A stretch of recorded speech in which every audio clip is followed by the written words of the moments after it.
VW Band, you may take the field.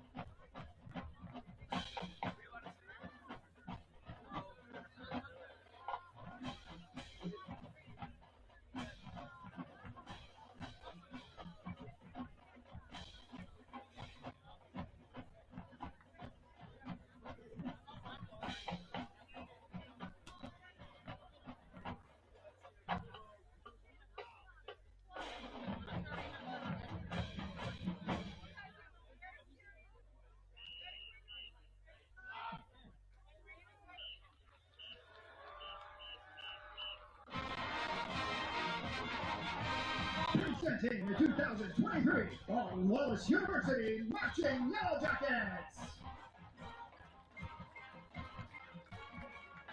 The band is directed on the field by drum majors Brianna Bell, Hannah Fuller, and Joey Barnhouse.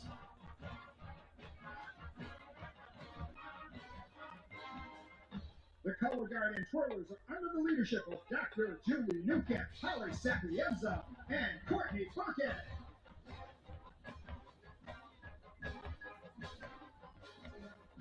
The pregame drill was written in the style and patterns to honor BW alumnus Bill Moffett.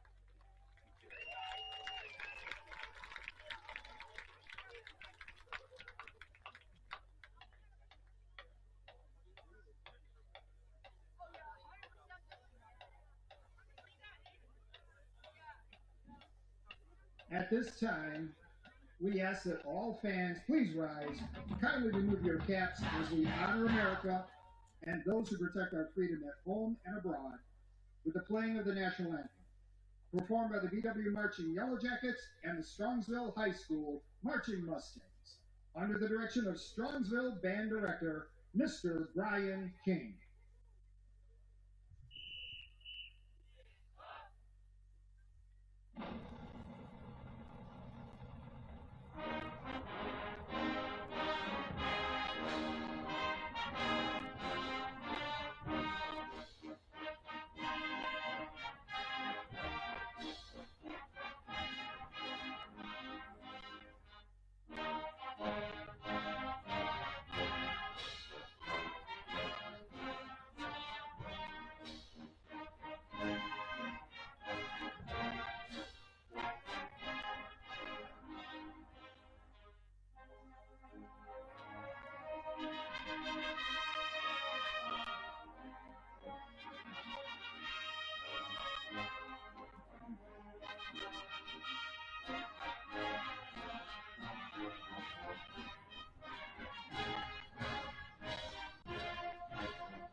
Please remain standing and join in the singing of the Baldwin Wallace University Alma Mater, conducted by our special guest, the Director of Orchestral Studies at Baldwin Wallace University, Professor Doug Drosty.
Hello, everyone, and welcome to Tressel Field at Finnie Stadium on the campus of Baldwin Wallace University. I'm Matt Florjancic, joined by Logan Rogers, and we're on the call of today's game as the Baldwin Wallace Yellow Jackets wrap up this three-game homestand to start the 2023 season, welcoming their cross-county rivals, the John Carroll University Blue Streaks, to Berea for this very important Ohio Athletic Conference showdown. And the Yellow Jackets, it's been a while since they've been on the right side of this rivalry, and there's no better time like the present to get back even with John Carroll.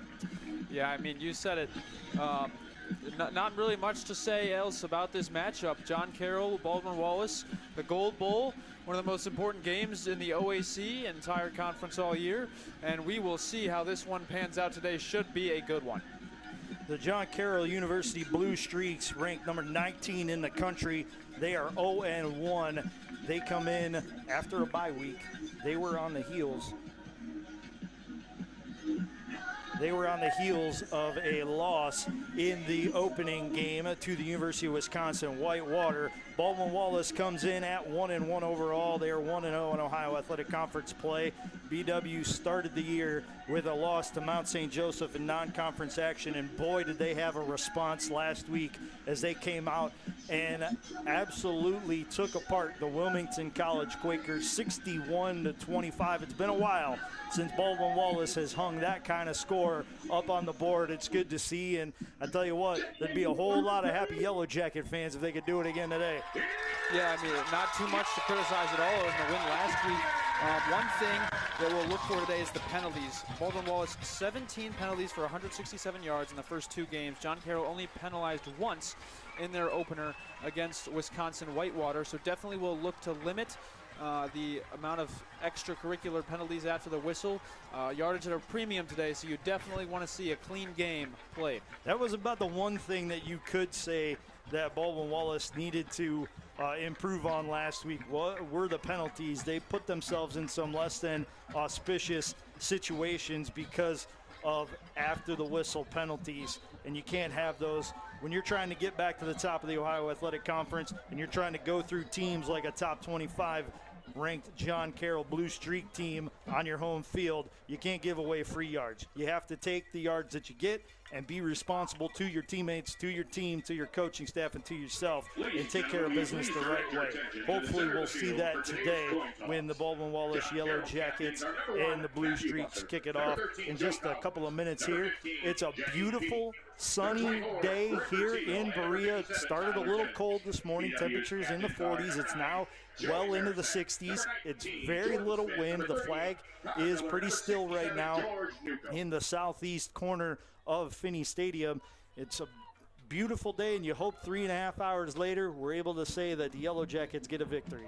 Right now it's the opening coin toss as the Yellow Jackets and John Carroll captains meet at the 50-yard line. John Carroll, being the visitor, will call the toss. You're my visiting team. The helmet is heads.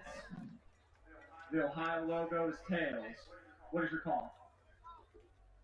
Call is heads. John Carroll calls heads, and they win the toss.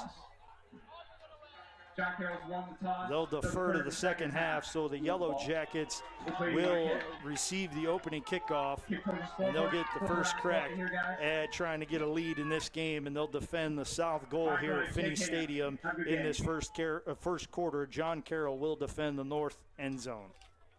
Yeah, and so on this first drive, our chance to see the Baldwin Wallace running back tandem of Victor Ford and George Lindberger. Lindberger on the season 28 attempts, 126 yards, has not scored yet. Ford on the season 29 attempts, 160 yards, and 2 touchdowns. And we saw them really take over last week in that second half with that quick tempo, run after run after run. And the Wilmington College Quakers did not know what hit them until 62 were up on the board.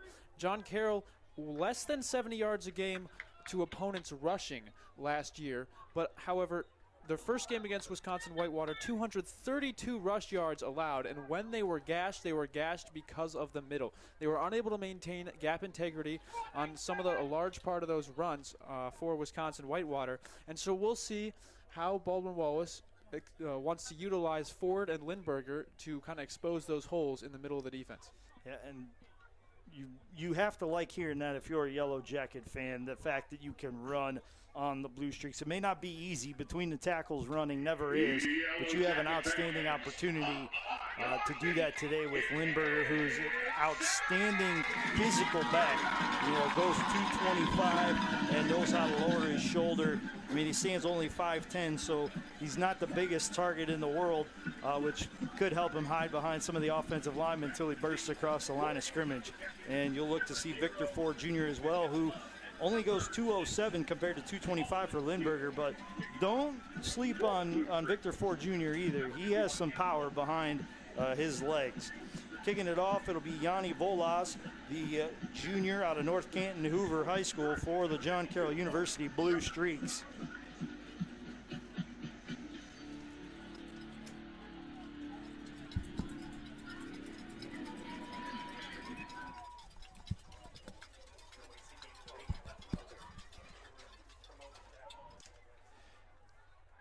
The kickoff is taken by the Yellow Jackets near the goal line. They get a good return out to the 30, out to the 35, and Mikkel Love gets stopped. They'll be just short of the 35-yard line. Looks like they're going to mark him at the 34. And you'd really like to see the Yellow Jackets here get off to a nice start. Haven't scored first in either game yet, so they'll definitely like to put a nice drive on the field. Got a really good return. One of the best returns we've seen so far on the year to set up good field position for the starting drive, and we'll see how they handle their first possession of the game. I want to remind everybody that you are listening and watching to the Ohio Athletic Conference Football Game of the Week on BWYellowJackets.com and OAC TV. Joey Marisak, the senior quarterback for the Yellow Jackets, sends a wide receiver in motion. Hands off inside. It's Victor Ford Jr. He's out past the 40, out to the 41-yard line. Looks like a gain of 7 on first down for the Yellow Jackets. Yeah, and one of the things we saw instantly mentioned in pregame, that between the guards running was extremely effective for Wisconsin Whitewater. And first play, gashed for about 7. So 2nd and 3 for the Yellow Jackets. 4 receiver look, 3 to the left, 1 to the right. Back in the backfield is Victor Ford Jr. Marisak back to pass, throws it left side. Stokes went on an in route, and Marisak threw the out. Incomplete. That'll bring up 3rd down for the Yellow Jackets. Yeah, and John Carroll does like to bring pressure, especially with those inside backers. So you'll get some of those flat routes will be open today, and Marisak's just going to have to take what they give him, be smart with the football, and continue on down the field.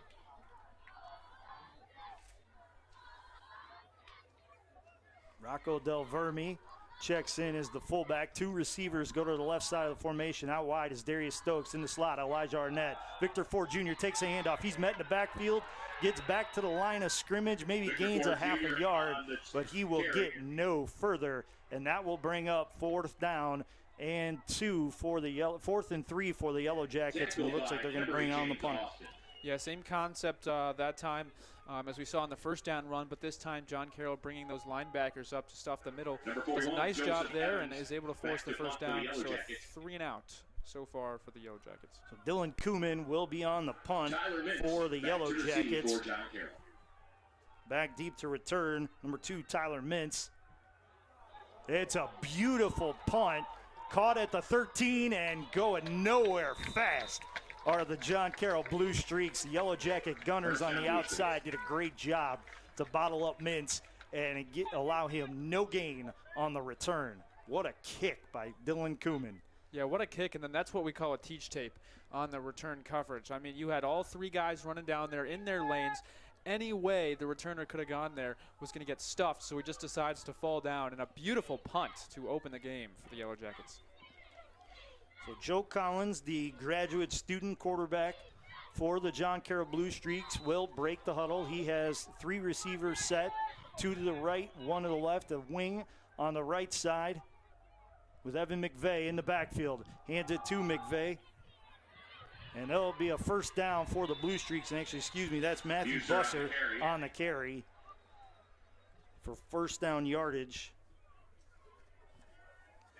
We've got some mustard on the field here. Holding is the call. That will go against the Blue Streaks. Back them up half distance to the goal. And it'll be first and long at their own 6-yard line. So that you do like to see if you're the Yellow Jackets. Yeah, so far winning the field position game on these first two drives, which we saw was crucial to their success in the win against Wilmington last week. Now it'd be a great time for the Yellow Jacket defensive line to make a play in the backfield. Collins with a hard count. Three receivers to the right side of the formation. Hands it inside to Buser. He is wrapped up at the line of scrimmage and taken down for no gain. In on the stop, Bryce Sanders from his defensive tackle spot. Yeah, Sanders and on the other end, Hasim Rashid are going to be crucial to this Yellow Jackets defense today. That time we just saw a little inside zone and then the pull around to get to the end. And they're able to just stuff it nicely for no gain, and that's what they're going to have to do to limit this explosive tandem that the Blue Streaks have at running back. 2nd and 17 for the Blue Streaks. Collins again with a three-receiver look, two to the left, one to the right. Handoff inside to Buser. He gets out of one tackle. He's not getting out of the second one as he is swarmed down by a couple of Yellow Jackets. Looks like Hasim Rashid was in on it, as was Mason Lavasser, the senior linebacker. Yeah, that time different concept offensively where they pull that guard and tackle around to get up to those linebackers and kick out the end. But a nice job again on this side, staying home and allowing the linebackers to fill their responsibilities for no gain and forcing a 3rd and long. And we've seen the Yellow Jacket defense hold opponents to about 34% on 3rd down. Not a great mark for opponents. And this is where they really thrive, when they can throw a lot of different looks at you. Just 3 deep down linemen for the Yellow Jackets. They get pressure. Collins throws it over the middle. It's complete. Receiver out of 2 tackles and gets back to the initial line of scrimmage, gets a couple more yards before he is taken down short of the first down marker. And Marquis Vereen, the outstanding freshman quarterback, in on the stop of Brennan Few. RJ Peace and Marquis Vereen on the tackle. It's 4th down. Yellow Jackets will send Alden Steele back to return this punt. For your Yellow Jackets, Yanni Bolas will kick it away for the Blue Streaks.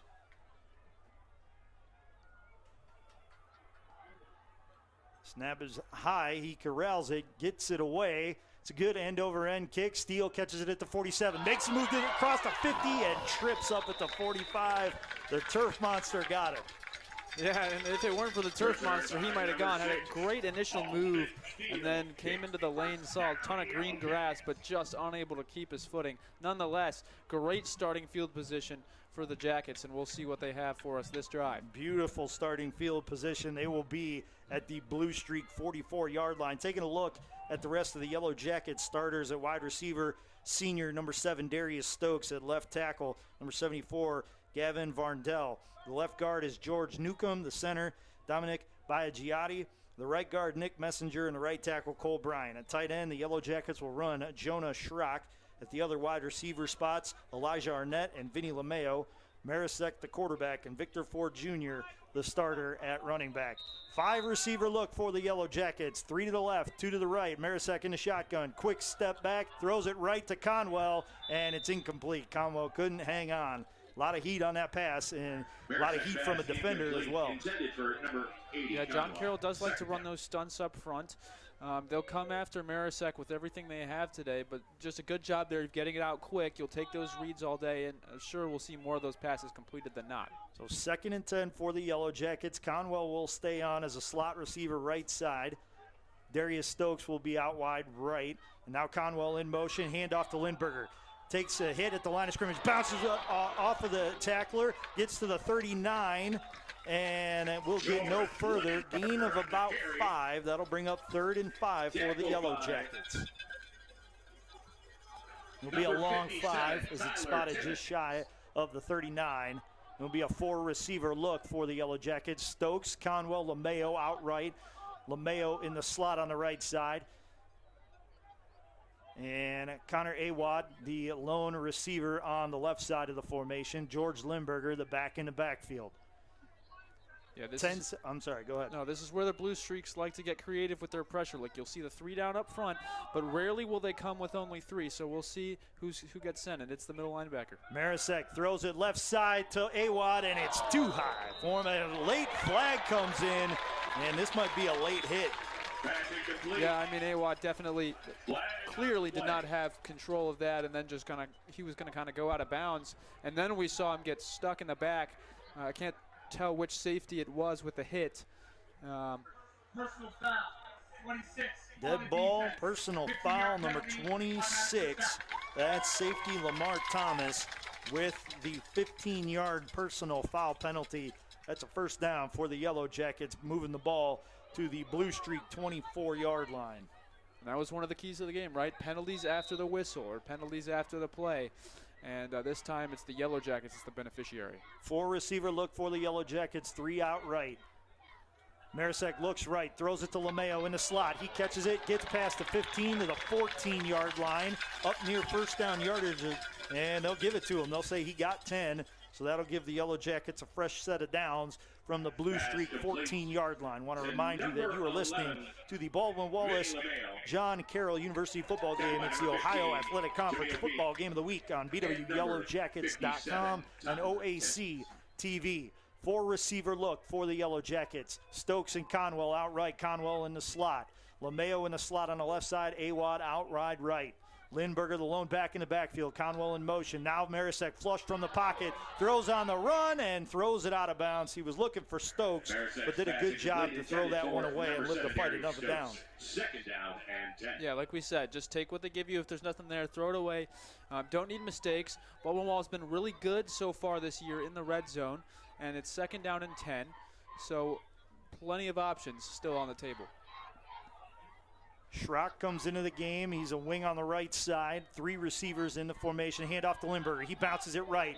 Gets cut down at the line of scrimmage by Thomas. And that's a little bit of an atonement for that personal foul penalty as he got the tackle for no gain, and that'll bring up 3rd and 10. Yeah, credit Thomas there. That's exactly how they teach you, especially against a big back like Lindberger. You got to go low, cut him at the legs, and make him fall because he will run over you if you try to tackle him standing up. So credit Thomas with a nice tackle, and now 3rd and 10, first real 3rd and long for the Yellow Jackets.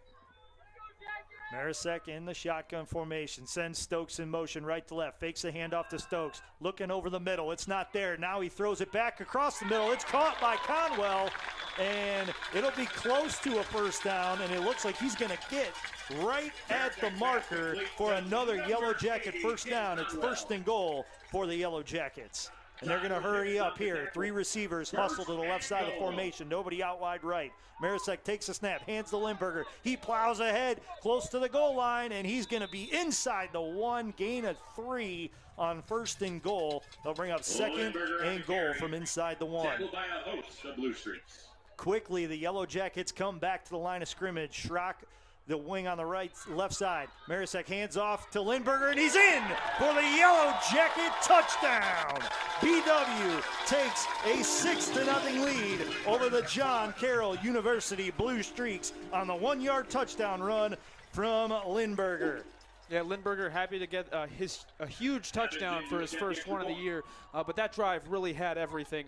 I mean, you talk about Marisek on the 3rd and 10 extending the play. Conwell, beautiful job maneuvering inside that zone to sit right in there, catch the 1st down, and then just some good power football up front to put it in the end zone. And now a 7-0 lead. Yep, Joseph Evans out of the hold of Donovan Burkett puts it through the uprights and gives the Yellow Jackets a 7-0 lead over the John Carroll University Blue Streaks with 8:07 to play here in the first quarter. And while we have this opportunity, want to remind you that today's Yellow Jacket football game against the John Carroll University Blue Streaks is being brought to you by BSN Sports and Nike, the official apparel and uniform provider for Yellow Jacket Athletics. University Hospitals, Drzezinski Sports Medicine Institute, the proud official healthcare provider for BW Athletics and its student athletes, and Dan Andrews and Olympic Forest Products, a global recycling company. Today's game is also being brought to you by the Oswald Company, risk and insurance leaders since 1893. Chuck Rotuno and OE Connection LLC, your global automotive technology provider. Medical Mutual of Ohio, the official healthcare provider of Baldwin Wallace University. Barron's Bus Lines, the official charter bus company of Yellow Jacket Athletics. Mike's Bar and Grill in downtown Berea, a great place before or after any Yellow Jacket event. And Antonio's Pizzeria of Middleburg Heights, the official pizza sponsor of Yellow Jacket Athletics. You are listening to the Ohio Athletic Conference Football Game of the Week on BWYellowJackets.com and OAC TV. Evans' kick is mishandled by the Blue Streaks, and that is a big mistake by Matthew Buser as he caught it, but he caught it near the sideline, and they're going to say that it was out of bounds, and that'll back John Carroll up to about their own 5-yard line. When it's that close to the sideline, you have to be careful where your feet are. Well, I'm not entirely sure he was out of bounds. He did make the fair catch signal, muffed it, and then picked it up. So they'll mark that down wherever he called the fair catch and then attempted to catch it at. As you can see, they tried to return it, but nothing doing as the play was dead. So Collins will have a 3-receiver look, 2 to the left, 1 to the right, man in motion, left to right. Handoff goes to Evan McVeigh, and he is bottled up in the backfield, but somehow squirts free and gets back to the line of scrimmage for no gain on the play. It'll bring up 2nd and 10. Good pursuit by the Yellow Jackets. Better effort right there by McVeigh to get back to the line of scrimmage. Yeah, and that's one of their chief concepts in the run game, that zone, which we saw this front of Baldwin Wallace do so nicely last week, was move with the linemen in that zone and really just stuff Wilmington, and they continue to do that here inside their own 10-yard line, putting John Carroll in a very, very precarious position. So Collins with McVeigh in the backfield.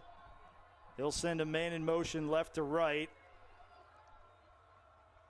Get the shotgun snap, look to his right, throws a pass, and it's incomplete, intended for Brennan Few.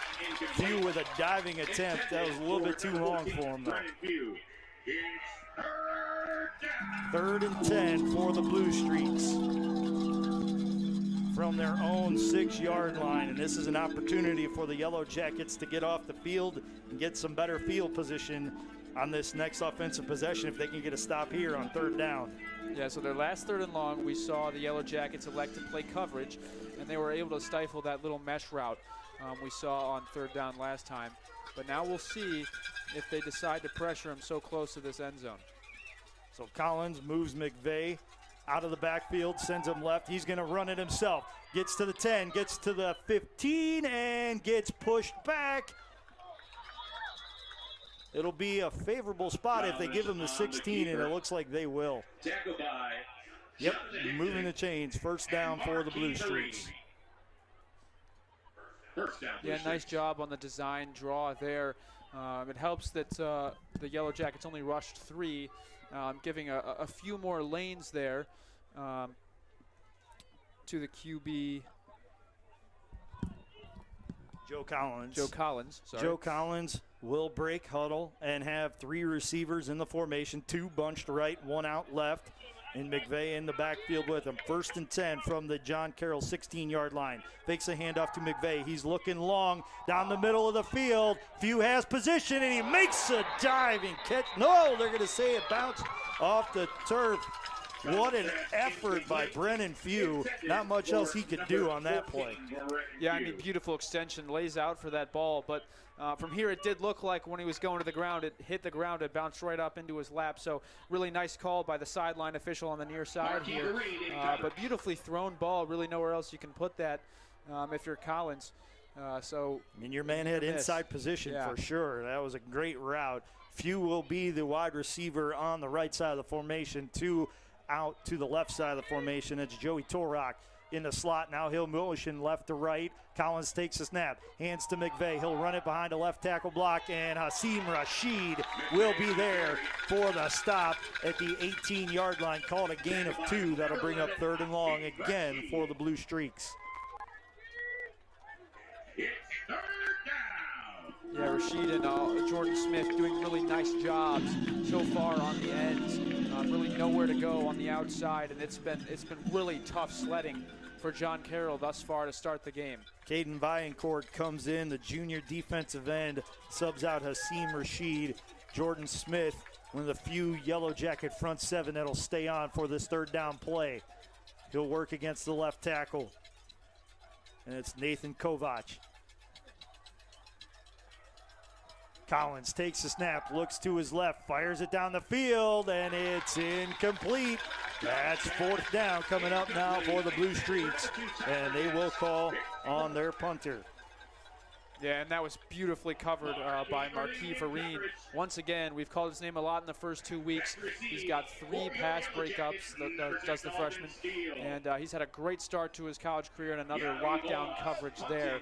Nowhere to throw that football. Vereen knocks it away and forces another Blue Streak punt. Yanni Volas will check into the game for the Blue Streaks, and he will punt. Alden Steele standing at his own 47-yard line.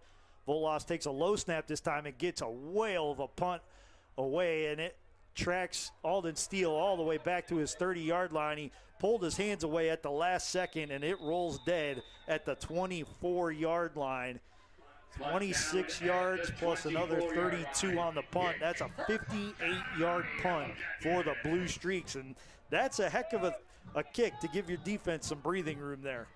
Well, coming in, John Carroll leading the NCAA actually in punt yardage, in net punt yardage, and there we see why. A really nice roll, really nice kick, and this will be the worst starting field position the Yellow Jackets have had so far.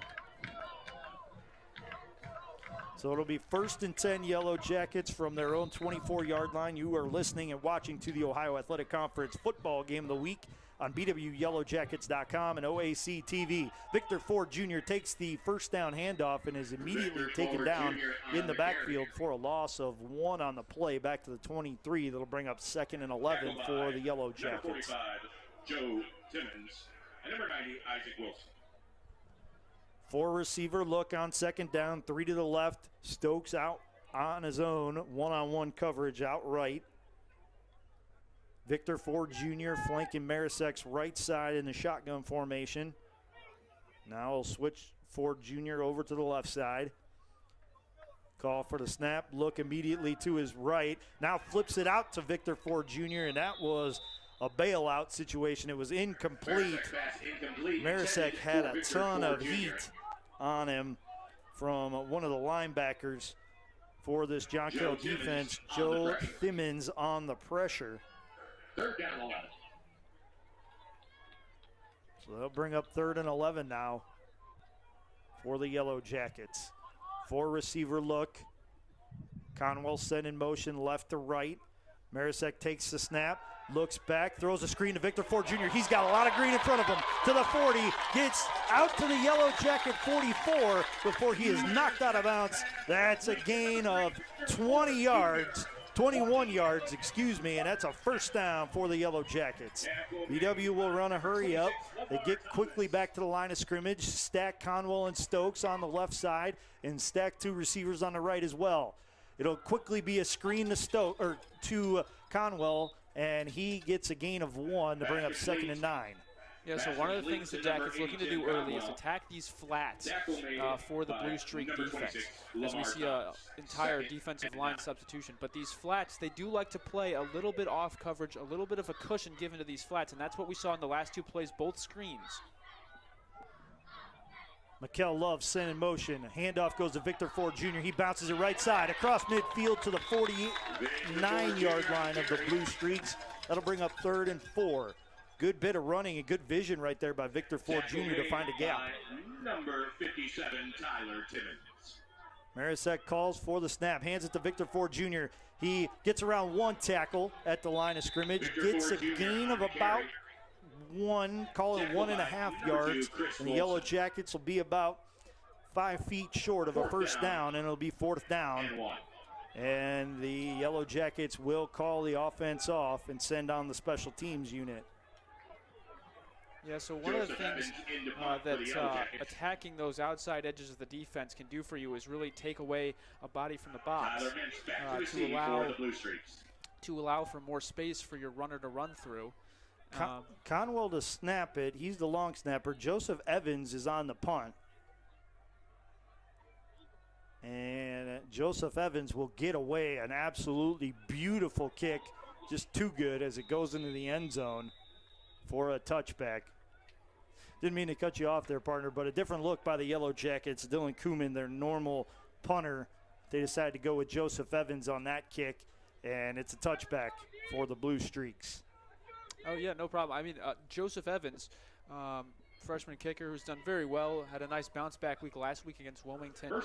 Maybe seen something in practice with him that he's better in these short-distance situations, but that time he gets away a beautiful long kick, just unfortunately too long, and the best starting field position of the day out here for the Blue Streaks. So it'll be a 1st and 10. John Carroll from its own 20-yard line. 2:44 to go here in the first quarter. The Yellow Jackets of Baldwin Wallace with a 7-0 lead on the Ohio Athletic Conference football game of the week here at BWYellowJackets.com and OAC TV. Collins slips a pass to Buser, and he has first down yardage and more as he is out past the 45-yard line. They're going to say the 47, no, 40, yeah. Just between the 47 and the 46-yard line. Always appreciate when it's just smack dab in the middle of one of the lines instead of one or the other. Now brings up 1st and 10 for the Blue Streaks at the John Carroll 47-yard line.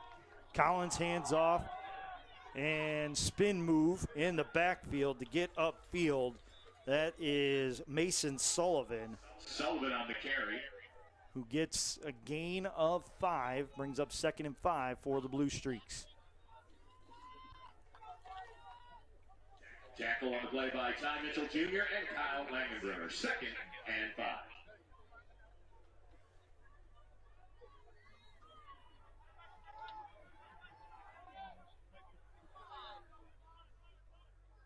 Collins in a pistol formation with Sullivan the back in the backfield.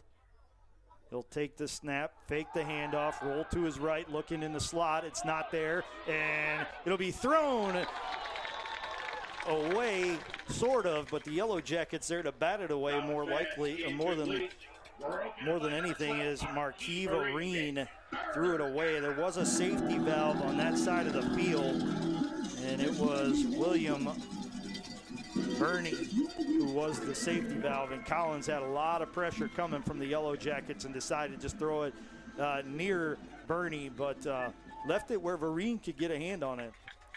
Yeah, and credit the coverage that time. Really nice ball fake to get that inside zone play action out, but nowhere to go with it, and it forces a 3rd down. 3rd and 5, receiver goes in motion, that's Burney. It's Collins taking a snap, throwing over the middle, first down yardage and more as he gets the ball to wide receiver Dorian Faison Jr. And that will bring up 1st and 10 at the BW 38. Yeah, and so far for Collins, we've seen him make some pretty good decisions, pretty safe with the football so far. Last week, or excuse me, a couple weeks ago against Whitewater, just locked in a few times, was too predictable and got baited. So nice response by Collins here so far.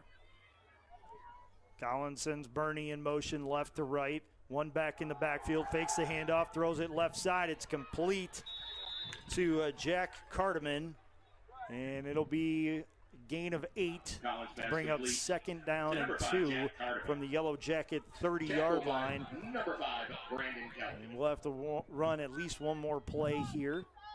And Collins will go under center. He'll hand off to Sullivan. Sullivan stretched out and forced out of bounds. Sullivan Looks on like the he'll carry. have enough for first down yardage depending upon the spot. And he will. It'll be right at this, Tackle by right number at the 4, Brandon line Seawright. needed for the First down, conversion. Blue Streaks. First and 10, Blue Streaks from the Yellow Jacket 28-yard line. Running clock here in the first quarter, under 10 seconds now. John Carroll does not have to run a play, and doesn't look like they will either, as that will bring the first quarter to an end with the Baldwin Wallace Yellow Jackets leading the John Carroll University Blue Streaks 7-0 here on the Ohio Athletic Conference Football Game of the Week on BWYellowJackets.com and OAC TV. And good start for the Yellow Jackets. They've had a couple short fields here, and they've taken advantage of one of them. John Carroll has had to march a long way on each one of their drives, and this is their most successful drive of the day so far, as they've pushed it from their own 20-yard line down to the Yellow Jacket 28. But BW looking to get a defensive stand here to try and keep the advantage at 7. Yeah, and this is one of the things that increased field position will do for you. You have more options, and as they started on the 25-yard line here on this drive, they've just kind of been okay with the dink and dunk plays, taking what the Yellow Jackets are giving them so far, and it's been pretty effective. They've had a nice mix of run pass on the drive, but we'll see how Baldwin Wallace elects to respond here. I believe they'll probably want to devote a few more bodies to the box, or at least one more, or get some run blitzes called up in there, because they've been very successful on 3rd and long today. So if they can force another one by stopping the run on 1st and 2nd downs, that's going to be the key to getting off the field here and not allowing a score. Want to bottle up this John Carroll offense as much as possible. On 1st and 2nd down, force them into 3rd and long. Collins will have Sullivan in the backfield with him. It's a pistol look. He has 2 receivers bunched to the right, 1 out left. That's Tyler Mintz out left. Fakes the handoff to Sullivan. Looking left, down the field for Torok. He catches it at the 8, and he's going to step into the end zone for a John Carroll University touchdown. Joey Torok with a score, and if you remember 2 years ago in the 2021 game, it was Torok who played a big role in helping the Blue Streaks erase a Yellow Jacket lead late in that game. Yeah, and credit the whole drive structure there by the Blue Streaks. Get a lot of good runs going, get a couple first downs, and then they'll take one over the top, and a beautiful wheel route there by Torek to get in for the touchdown and potentially tie the game. So the extra point is on the way, and it is good. Yanni Volas will knot this game at 7 with 14:53 to go here in the second quarter of play from Tressel Field at the George Finnie Stadium on the campus of Baldwin Wallace University. And while we have this break in the action, I want to remind you that today's Yellow Jacket football game is being brought to you by BSN Sports and Nike, the official apparel and uniform provider for Yellow Jacket Athletics, University Hospitals, Drasinski Sports Medicine Institute, the proud official healthcare provider for BW Athletics and its student athletes, and Dan Andrews and Olympic Forest Products, a global recycling company.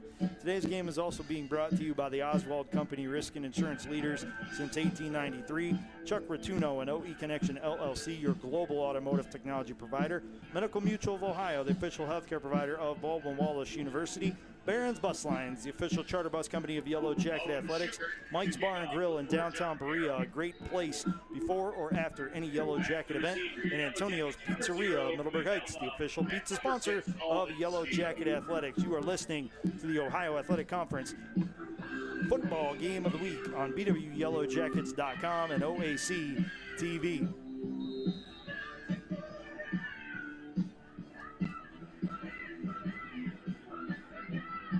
Owen Schuckert on to kick it away for the Blue Streaks. Back deep to return for the Yellow Jackets. Mikel Love. And Alden Steele. Mikel Love will take it at the 11-yard line, get to the 20, out to the 25, and get ridden out of bounds at the 27-yard line, where the Yellow Jackets will have it first and 10. Forced out of bounds by number 35, Garrett Sparks. It's first down, Yellow Jackets.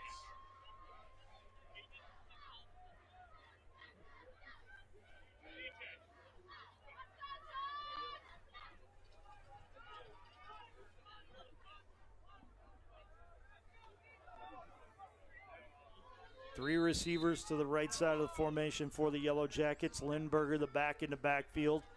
One receiver out left for BW. Marisek hands it to Lindberger. He's across the 25, plows to the 30-yard line, gets to the 32. Caught a gain of 6. It'll bring up 2nd and 4 for the Yellow Jackets.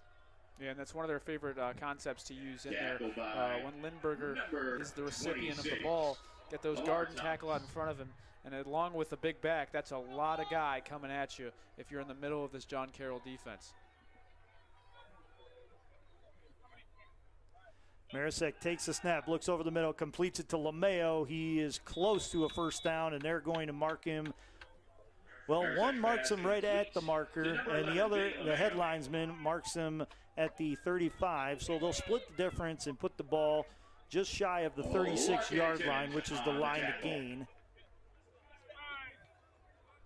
First down, Yellow Jackets. Check that. Now they're going to say that he has enough for the first down and call it a first down, Yellow Jackets. First and 10, BW at their own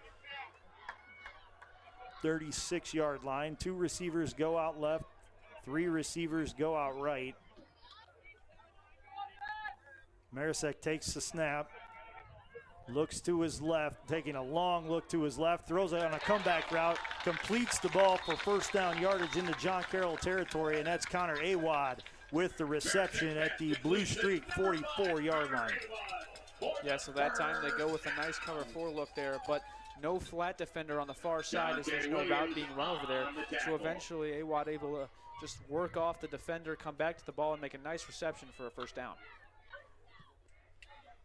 5 receiver look again. Marisek flushed out of the pocket, rolling to his right, throws it into the sideline. He absolutely got smoked and buried into the turf by defensive end Jacob Phillips, the junior out of Orrville, Ohio.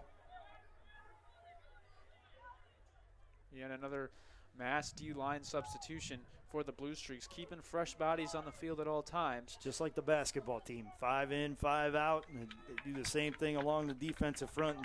Instead, it's 4 in and 4 out. 2nd and long for the Yellow Jackets at the John Carroll 44-yard line. Marisek takes the snap, hands to Lindberger. He charges past the 40, down to the 35, and they're going to mark him down just shy of the 35-yard line. We'll bring up 3rd and short. He needs to get to the 34. Yellow Jackets hurrying things up a little bit. They'll send Elijah Arnett to a wing on the left side. And a flag on the play. And it's a false start against the Yellow Jackets. Yeah, trying to get up quickly and run that one in for another first down, but just a little too jumpy on the O-line there, trying to get a good push. And so it'll back him up, and now a 3rd and long. 3rd and 6 for the Yellow Jackets from the John Carroll 41-yard line. 5 receiver look now for BW.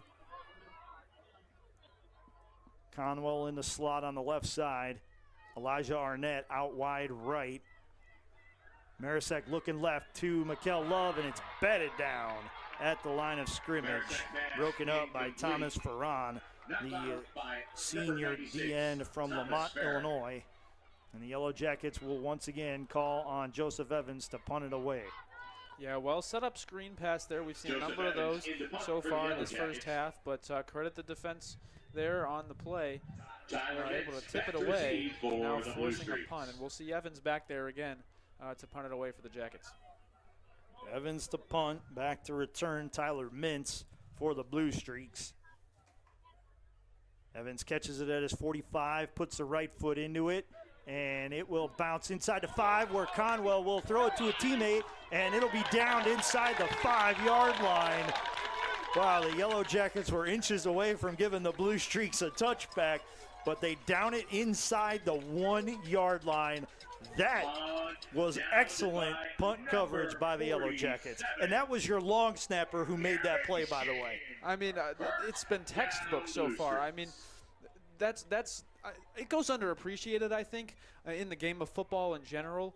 But that is one of the most beautiful plays you can see. It's a team play, obviously Conwell getting down there, a beautiful acrobatic play to turn around as he's got the ball, throw it back to a few teammates who are able to bat it around and corral it at the 1. We've seen incredible coverage on special teams today and a complete 180 turnaround from the first week against Mount St. Joseph. And it's really good to see that they've got these special teams performing at top form. The Blue Streaks take over 1st and 10 at their own 1 yard line, 12:28 to go in the first half. The Yellow Jackets with some miscommunication on defense and a late substitution on.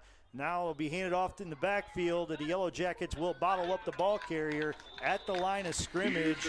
They're calling for a safety. Nothing doing the officials, both the head linesman and the side judge said, nah, the ball carrier got back to the 1 yard line, and that was Matthew Buser on the carry. He got there, but he didn't get there by much. I mean, really nice job stuffing that run up there in the interior of this D-line for the Jackets. 2nd and 10 from the 1 yard line for the Blue Streaks. And right now the Blue Streaks just want to get it out of their own 1 yard line, content to run. You're almost okay with punting it away as long as you give your punter some more room here and not get safety. Right. Collins takes the shotgun snap, hands off to Buser. He'll bounce it right side, get to the 5, get to the 7 yard line. Gain of 6 on the play. It'll bring up 3rd and 4 for the Blue Streaks. Yeah, so now you can do a little bit more. You want to still be careful, not a ton of room to work back there. But credit the nice running there of Buser on 2nd down. Now it's on 3rd and medium. Late substitution, Joey Torrock comes on for the Blue Streaks. The Yellow Jackets will respond with a couple defensive substitutions. Most important thing, just make sure you have 11 on the field. You don't want to get called for too many men on the field. And the Yellow Jackets going to have to burn a timeout as the late substitution communication was not where Baldwin Wallace wanted it to be. Dom Tromba, one of the linebackers, was trying to hustle off, and it didn't look like he was going to make it without the assistance of the timeout.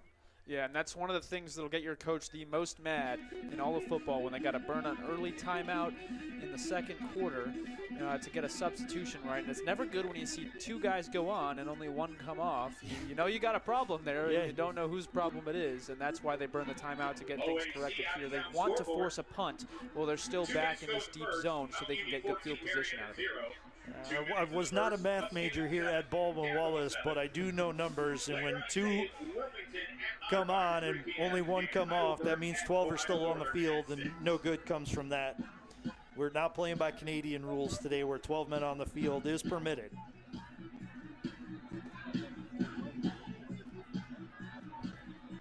If nobody got my reference to the Canadian Football League, I do apologize. Admittedly, I am a fan of football on both sides of the border. Just some different rules to pay attention to. The game's mostly the same, just a little bit different.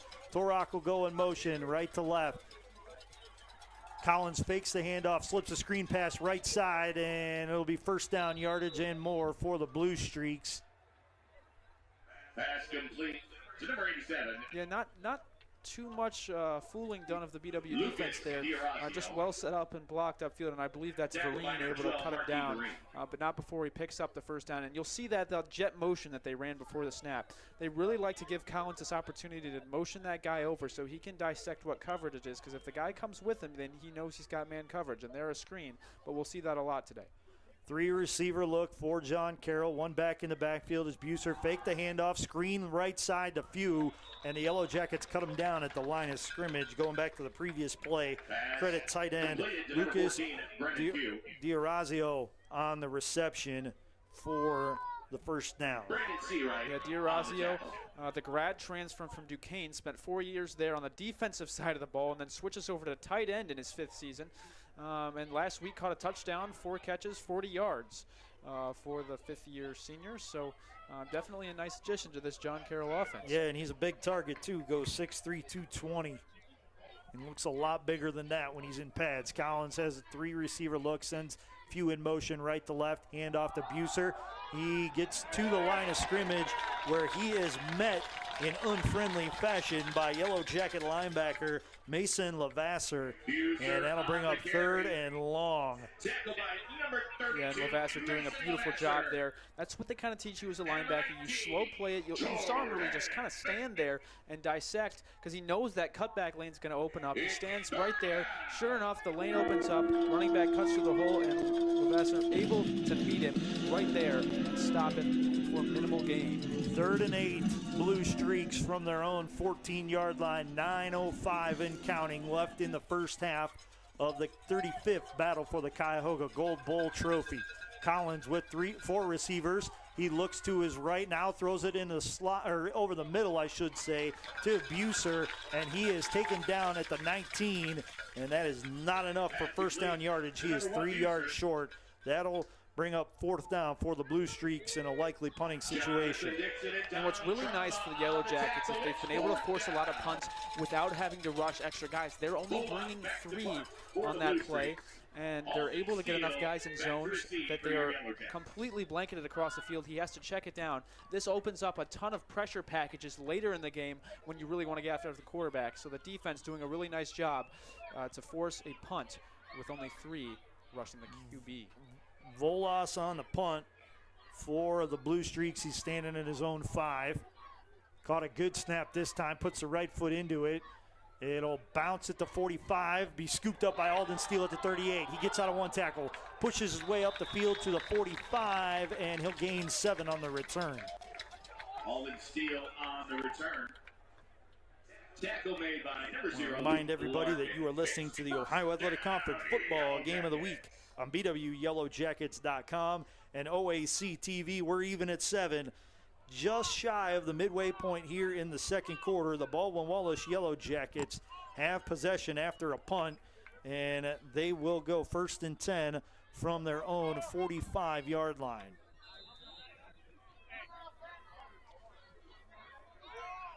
Joey Marisek takes the snap, throws it left side to Conwell. He catches a screen, gets 2, maybe 3 yards, depending upon the spot, out to the BW 48-yard line. Forced out of bounds by number 6, Kevin Doyle. 2nd and 7. 2nd and 7 for the Yellow Jackets. DJ Griffiths now in the backfield getting his first opportunity back there today. And the Yellow Jackets will go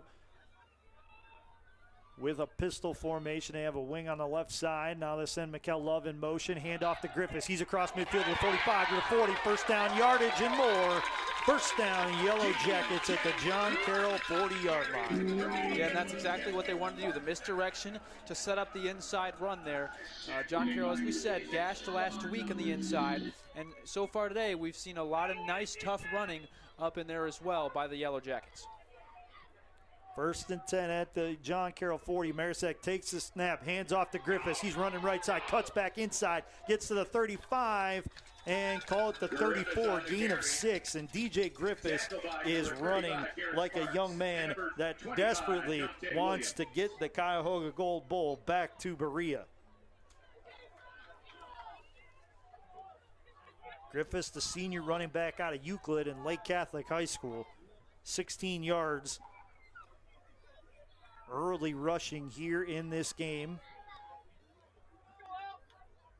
And the Yellow Jackets will go right back to him. No, they won't. Marisek tried an RPO and dropped the ball, but recovered it at the John Carroll 37-yard line. So a loss of 3. They'll back the Yellow Jackets up into a 3rd and 7. Yeah, a little indecision there by Marisek on the RPO. Just pulled it out a bit late, and that's going to give him some problems when he goes to pull it himself, and it ends up on the ground. Luckily, he's able to fall back on it, and now about a 3rd and 6. Jake Nanowski, the 6'7" wide receiver, out left for the Yellow Jackets. Conwell and LeMayo in a slot on the left. It's thrown to LeMayo. He catches it at the 32, trying to get to the 31, and he'll be 2 yards short of the first down. And you wonder, when is it going to be 4 down territory for the Yellow Jackets? It looks like they're answering your question right now as they send in the heavy package. Yeah, LeMayo and Conwell come off. Schrock and Del Verme go on. Stokes comes in to the hash mark, and now he'll go out wide right. Nanoski in the slot on the left side. You won't find a slot receiver anywhere in the world bigger than that. Lindberger takes a handoff, bounces it left side, and he is stopped at the line of scrimmage. Turnover on downs for the Baldwin Wallace Yellow Jackets. I mean, credit the play there by the Blue Streaks, and that's a grown man's collision right there. And the Blue Streak defender is able to win that one against Lindberger. And just a really unfortunate ending to what seemed to be a really promising drive for the Yellow Jackets. And now it's the defense's turn to come out there, step up, and get the ball back. 5:08 to go here in the first half. We are tied at 7. John Carroll has 1st and 10 at its own 32-yard line after the 4th down stop. 3 receiver look on the left side, 1 back in the backfield. Now Few goes in motion left to right. Collins takes the snap, looking to his right, throws it long, finds Few, 1st down yardage and more as he gets the ball out to the 47-yard line, a gain of 15 on the play. Marquis Vereen in on the initial hit. His helmet popped off. He has to come out for 1 play. And we see the Yellow Jackets commit another guy to the box there, going with 4 down and 3 linebackers over, and that's going to make it hard on them to get out there and run over to that zone. So 4-3 look out of the Yellow Jacket defense. Collins throws it left side, and it's complete to the Yellow Jacket 45-yard line. Pass complete to number Gain 2, of Tyler 8. Nix. It'll be Caden a Bobak second on the and a long 1 as they spot it right between the 44 and 45-yard line. So you definitely want to watch the play action here. That's how they got burned for the touchdown that's on the board for the Blue Streaks so far. So I would watch with 2nd and 1 for a play action look here. Torok goes in motion. He's the man that caught the touchdown. Collins looking long down the left side, has a man. It's Mintz, and he dropped it. It hit him right in the hands. And that in film session is going to haunt that young man because that was a sure 6 if he caught it. And we have a flag on the play just shy of the 50-yard line. 2 of the Yellow Jackets. That's huddling by the officials to try and hear, Jordan Smith being one of them, and Jonathan Dixon, the junior linebacker, the other. And Coach Hilbert not happy with number 29, Jamar Worthy, looks like on the sideline, trying to get an explanation out of him what we saw there. But they go exactly to what we said. That play action pass on 2nd and 1, and they get the deep shot taken. They're waving off the flag. So the play stands as an incompletion, and that'll bring up 3rd and a long 1. Hasim Rashid will check in for the Yellow Jackets. He'll relieve Caden Vaillancourt. 3 receiver look for the Blue Streaks on the right side. 1 back in the backfield, flanking Collins' right side. Collins takes the snap, hands off. It's McVeigh. He's met at the line of scrimmage, falls forward for a gain of 2 yards. Down to the Yellow Jacket 42, 1st and 10, Blue Streaks. Yeah, Jonathan Dixon did a nice job of filling that gap there, but a bit of tough running is able to get the Blue Streaks the 1st down. McVeigh listed at 5'8", 180. He looks a lot bigger than that, and he had a full head of steam right there and was able to plow ahead for enough to get the 1st down. So Collins with a split backfield, hands off to McVeigh, and Jordan Smith will bring him down inside the 41-yard line, gain of 1.5. Will bring up 2nd and long for the Blue Streaks. Really nice job there by Jordan Smith, number 19, staying flat on the line. Collins goes under center, fakes the handoff to McVeigh. He's looking long. Yellow Jackets flush him out of the pocket. Smith with pursuit, and Collins will run up to the 35-yard line. Call it the 34. That'll bring up 3rd and 2. Good look by Collins right there to tuck it and run it. Yeah, that time they cover the play action routes nicely. They have those deep crossers on, but no miscommunication in the secondary. So Collins forced to pull it and run and does a nice job. Only 1 carry in the loss in their first game, but here he does a nice job of improvising and getting them into 3rd and manageable. 3 receivers bunched to the left. Now a man goes in motion right to left. He'll be a wing on the left side. Handoff to McVeigh, stutter step, and he is cut down in the backfield. Lost yardage on the play. Back to the 35, near the 36-yard line. And that'll bring up a 4th down for the Blue Streaks. Yeah, they've really struggled to get that zone run going. Have not had much on it all day. This movement up front by the BW defensive line has been outstanding. And yet another great example there of a good run stuff. And now a 4th and 3, so decision time for the Blue Streaks as they'll go for it. Joey Torok comes on for the Blue Streaks. The Yellow Jackets with 2 late substitutions. 4th and 3, 2:23 and counting to go here in the second quarter. Collins takes the snap. He's looking to pass, throws it right side to Torok. 1st down, Blue Streaks. Yeah, that time just a nice little concept out of the bunch there. They get the first drag route coming across, which takes that inside middle linebacker zone, and then the second trailer coming into the zone that was vacated gets the nice completion. Collins takes the snap, looks to his right, has one-on-one coverage for few, and it's a pass interference penalty against the Yellow Jackets.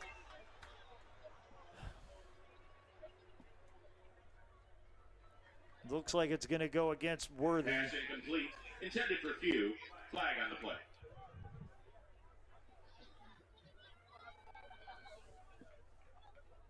Actually check that. It looks like Caden Bomback will get the 15-yard penalty for pass interference. We haven't seen a lot of Bomback at all in the first 3 weeks of the season, and maybe the John Carroll University Blue Streaks saw that and said, hey, we're going to test the young man. And it worked because it gives the Blue Streaks a 1st and goal at the Yellow Jacket 9-yard line with 2:01 to go here in the first half. Late substitutions by the Blue Streaks and the Yellow Jackets, and you really have to be careful when you're sending guys on late that you get enough off the field for the guys that you're sending on. Collins in the shotgun formation, looks to his right, now throws a fade left for Mintz, and he throws it out of bounds. Incomplete, 2nd and goal for the Blue Streaks. Yeah, that time just looking to get a win on one of those fades. Just throws it over the head of his receiver there. But that was a formation I thought we'd see more of with the double tight ends and the heavy package that they showed a lot in their first game. Haven't come out with a ton of it today, but we're getting more of it as they move closer to the red zone. Collins with a 2-receiver look. Mintz to the left, Few on the right. A blocking back, and he'll hand off to McVeigh. McVeigh with a huge hole, gets to the 4-yard line, and he'll get no more as it'll bring up 3rd and goal now from the BW4. Just a dive play up the middle to get more yards. Good push by the Blue Streak offensive line. And now this BW defense really going to be tested here, and they've got to hold their water and get a stop. McVeigh calling to the coaching staff on the sideline. I don't know if he's saying, hey, give me the ball or get the play in. Let's go. Might be a little bit of both, as both teams taking a long time to get plays and get substitutions in. Nobody wanting to make a mistake on the chessboard. And we might have a timeout by the Blue Streaks here, as there's 2-1 on the play clock, and we will have the first timeout of the first half charged to the John Carroll University Blue Streaks.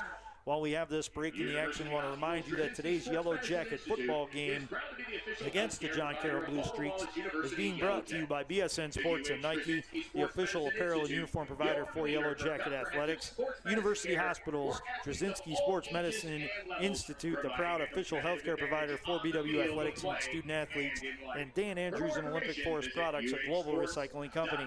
Today's game is also being brought to you by the Oswald Company, risk and insurance leaders since 1893, Chuck Rotuno and OE Connection LLC, your global automotive technology provider, Medical Mutual of Ohio, the official healthcare provider of Baldwin Wallace University, Barron's Bus Lines, the official charter bus company of Yellow Jacket Athletics, Mike's Bar and Grill in downtown Berea, a great place before or after any Yellow Jacket event, and Antonio's Pizzeria of Middleburg Heights, the official pizza sponsor of Yellow Jacket Athletics. You are listening to this week's Ohio Athletic Conference Football Game of the Week on BWYellowJackets.com and OAC TV. 3rd and goal after the timeout. Blue Streaks with the ball inside the Yellow Jacket 5-yard line. Yeah, and if they go back to pass, I'd look for tight end number 87, Lucas Durazio here, that big body target. If they want to drop back, they've definitely got some guys to throw it to down here in the red zone. Yeah, Durazio will be off to the right side. They have a wing on the left side. 2 receivers, Few and Mintz on the left. Collins looking to pass. Heavy pressure from the Yellow Jackets, and Collins throws it out of bounds. A lot of heat being brought right there by linebacker Dom Tromba, and that forced the incompletion. 4th down for the Blue Streaks. Yeah, and a really nice job on the pressure there. We haven't seen too much pressure brought externally by the Yellow Jackets so far, but that time not even giving Collins an opportunity to scan the field and go through his reads. He just has to throw it away, and the Yellow Jackets will force a field goal with just over a minute left. Yanni Volas on to attempt. It'll be a 21-yard field goal for the Blue Streaks. Snap is back, ball is down, kick is up, and the kick is good. The Yellow Jackets didn't miss blocking that one by a whole heck of a lot, but nonetheless, the Blue Streaks take their first lead of the game. They lead it 10-7 over the Yellow Jackets with 59 seconds to go. That was a best-case scenario for the Yellow Jacket defense right there, bending but not breaking, giving up only 3, especially when you consider the fact that John Carroll gets the opening kickoff to start the second half. Yeah, that's what we talk about a lot, not letting the momentum get to your head. After that long pass interference penalty, that can be demoralizing, but we showed tremendous fight there on the defensive side of the ball by not letting it rattle any of the players and continuing to make the stop. And so with a minute left in the first half, I think the offense with a real chance to do something here. 2 timeouts as the one had to be burned for the substitution error. So with 2 timeouts to work with and a minute left, we'll see what the offense decides to do going into the halftime. Owen Schuckert on to kick it away for the Blue Streaks. And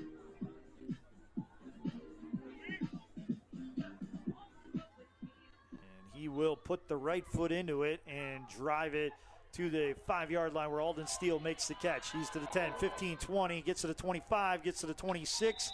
Gain of 20 on the return before he is stopped by the Blue Streaks. 54 seconds left to go here in the first half. Yellow Jackets with 2 timeouts. The Blue Streaks also with 2 timeouts.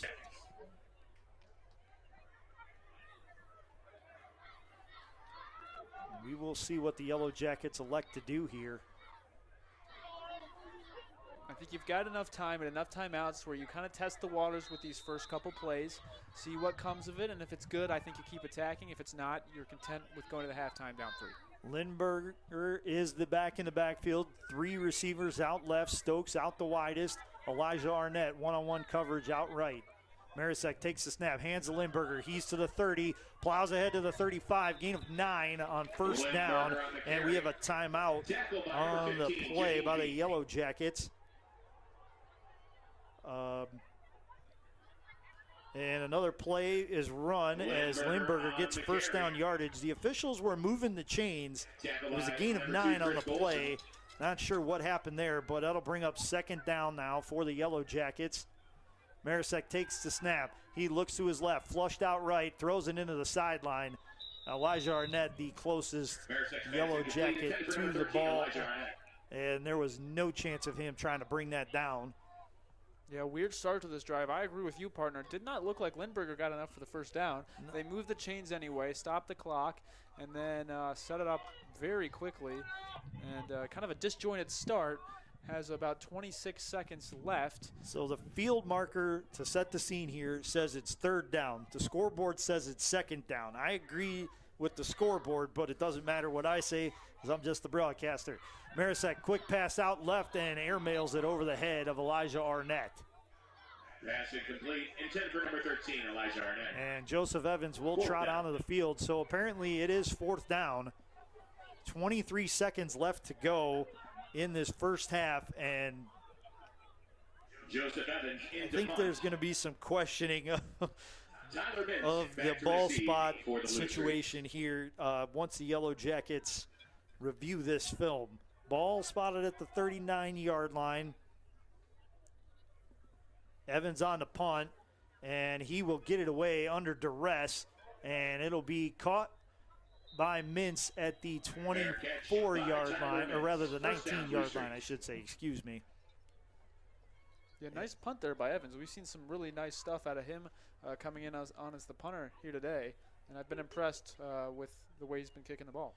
Yeah, absolutely. He's been kicking it very well out of the punting formation. Not something that we've seen a whole heck of a lot of this year. But maybe, like you said, they saw something in practice that they liked, and they decided to give the young man an opportunity. Collins will go under center in the kneel-down formation, and he will put the right foot in, or right knee into the turf, and that will expend the final 16 seconds of this first half.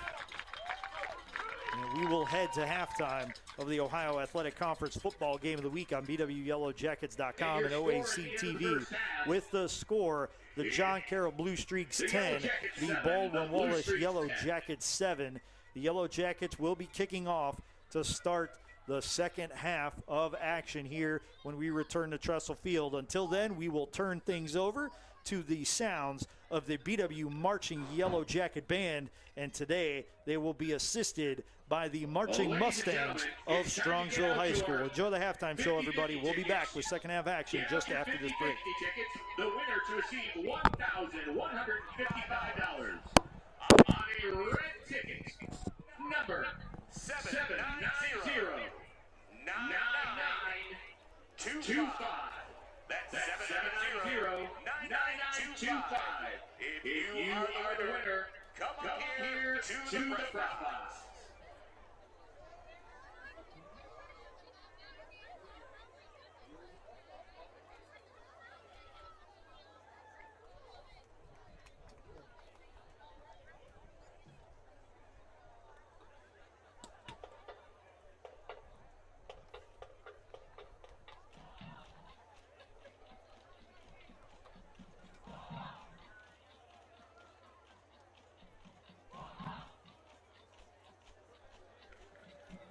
Good afternoon, BW fans. It's time to put your hands together for the best fan in the Midwest, the fan of the North Coast, and fan in demand. Please let's welcome your BW Marching Yellow Jackets.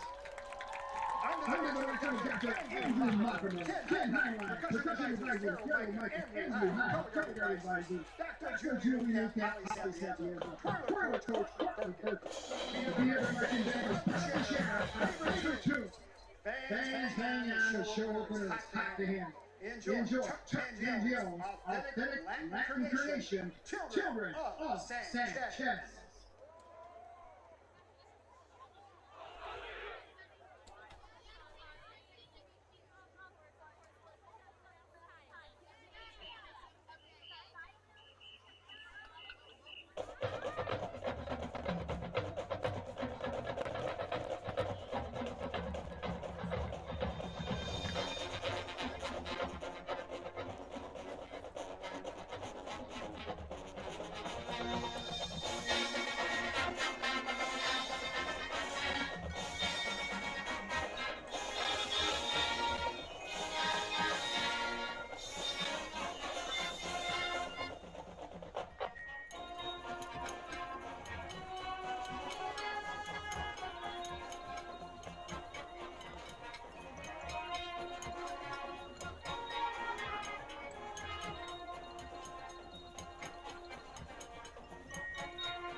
Fans, it's time to go through the looking glass and go ourselves with the beat of the drum line. Now grab your seat as they bring the thunder in White Rabbit by Jefferson Airplane.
BW get ready to fly with this next tune. It's a Maynard Ferguson special. Now enjoy the BW Color Guard section as they are featured in Birdland by Weather Report.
Hang on, folks. Get ready for some extra fun.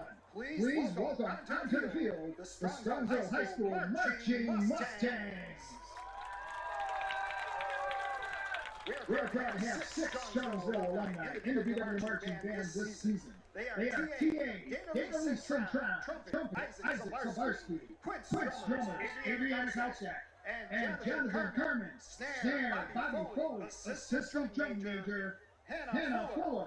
Our soloists today are from Strongsville High School. They are Sedona Chet on alto sax and Josh Falk on trumpet. Fans enjoy the 260-piece band as they bring to life Chuck Mangione's iconic Land of Make-Believe.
supporters, University Hospital's Drizzinski Sports Medicine Institute, Antonio River Knights, BSN Sports at Nike, Barron Musline, Chuck Tuno and O Connection LLC, Dan Andrews and Olympic Forest Products, Medical Mutual of Ohio, and the Oswald Company.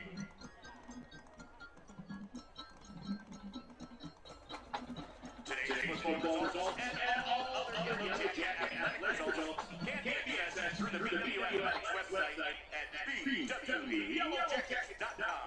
Results are posted within an hour after most athletic events. And what is being webcast on the BW Athletics website at bwyellowjacket.com with Matt Fortensic and Logan Rogers calling the action. You can view all BW home games on the website.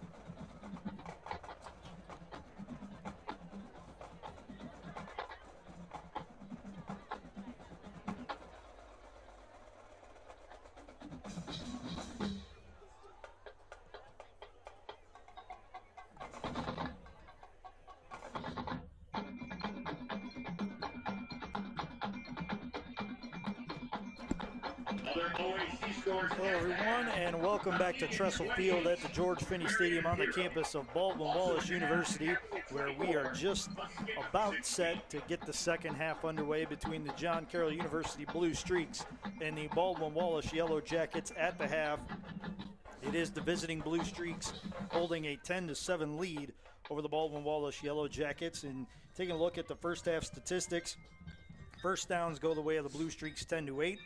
Rushing yards, the Yellow Jackets have gained 65 on 17 carries. The Blue Streaks 41 on 16 carries. Passing yards goes the way of the Blue Streaks 129-74. Joe Collins for the Blue Streaks has completed 11 of his 18 attempts with 1 touchdown. Joey Marisek for the Yellow Jackets 8 of 16 for 74 yards with a long play of 22. No touchdowns, no sacks, and no interceptions. Pretty clean game across the board. 2 penalties each. The Yellow Jackets have cost themselves 20 yards. The Blue Streaks have cost themselves 22.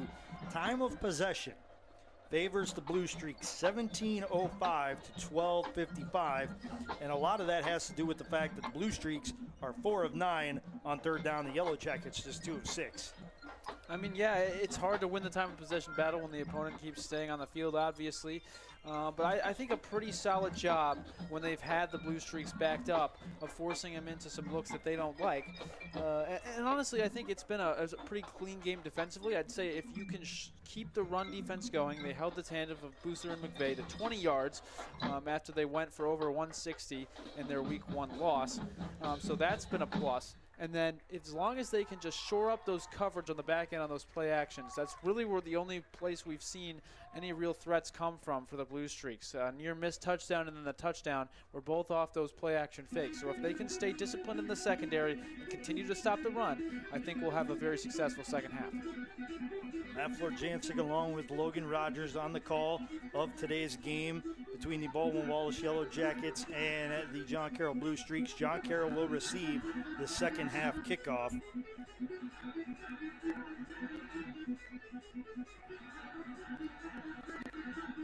Before we get underway, I want to remind you that today's Yellow Jacket football game is being brought to you by BSN Sports and Nike, the official apparel and uniform provider for Yellow Jacket Athletics. University Hospitals, Drizzinski Sports Medicine Institute, proud official healthcare provider for BW Athletics and its student athletes. And Dan Andrews and Olympic Forest Products, a global recycling company. Today's game is also being brought to you by the Oswald Company, risk and insurance leaders since 1893. Chuck Rotuno and OE Connection LLC, your global automotive technology provider. Medical Mutual of Ohio, the official healthcare provider of Baldwin Wallace University. Barron's Bus Lines, the official charter bus company of Yellow Jacket Athletics. Mike's Bar and Grill in downtown Berea, a great place before or after any Yellow Jacket event. And Antonio's Pizzeria of Middleburg Heights, the official pizza sponsor of Yellow Jacket Athletics. You are listening to today's Ohio Athletic Conference Football Game of the Week on BWYellowJackets.com and OAC TV. Joseph Evans tees up and sends away the kick. It's played at the 6-yard line. Good return out to the 26 by Buser. He is leveled and a flag comes out late. Looked like it was shoulder-to-shoulder contact. And the call will actually be a hold against the Blue Streaks. So good tackle by the Yellow Jackets. And the Blue Streaks once again backing themselves up into a long field situation. Although they did get a field goal out of the drive that started at their own 1-yard line. And I want to go back to one of the words you used, partner, here in the first half that I thought was really nice, was chessboard. We really have seen, with all these substitutions made, a real chess match going on. This game being played at a very high level. Substitutions, matchups. They're looking for whatever they can to get an edge out there, and it's made for a really exciting and tactical football game so far.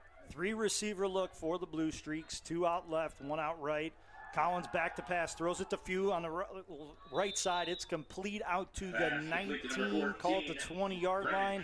So gain of 7. That'll bring up 2nd and 3. And I'm glad you picked that word because I was wondering where you were going with that. And, you know, sometimes some things just need to stay in the broadcast booth. But chessboard was a good one. Good choice. 2nd and 3 for the Blue Streaks from their own 20-yard line. 3 receiver look. Collins takes the snap, looks immediately to his right, throws it to Few again at the 25. It's complete, and he is out to the 26 for first down yardage. Again, the number 14, Brandon Few. First down, Blue Streaks. Yeah, Brandon Seawright over there in that near zone on the coverage. Pretty well defended. Didn't have to come off the initial receiver to come to his flat until the last second, which provided a minimal gain, but enough for the first down. 1st and 10, Blue Streaks at their own 26. 3 receiver look. Fake the handoff inside. Collins swings it left side. It's complete for close to first down yardage on the reception. Jack Carterman. Number 6, Jack Carterman. And it looks like he'll be spotted a yard short, so it'll be 2nd and 1.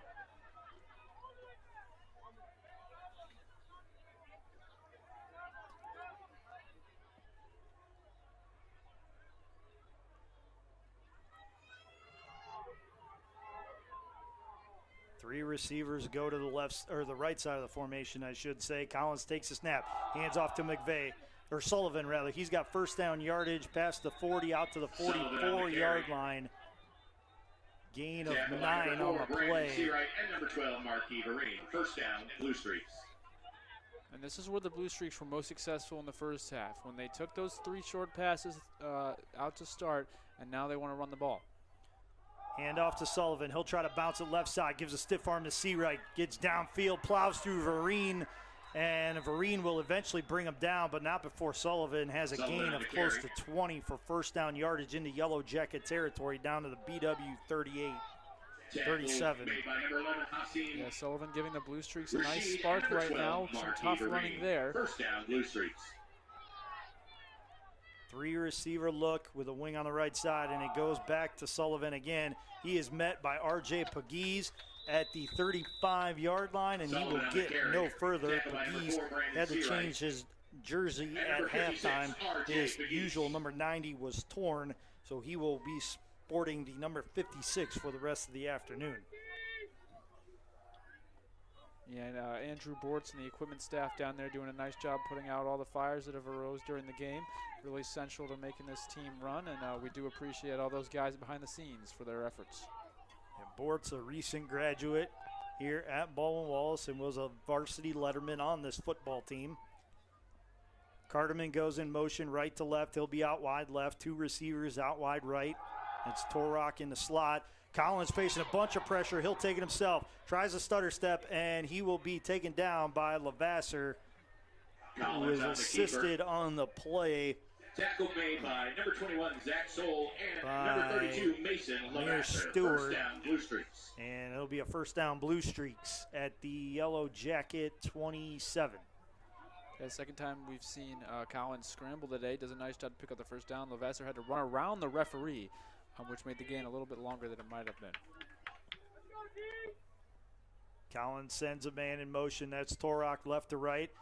Fakes the handoff, throws it out left. It's complete to Cartman. That's first down yardage and more.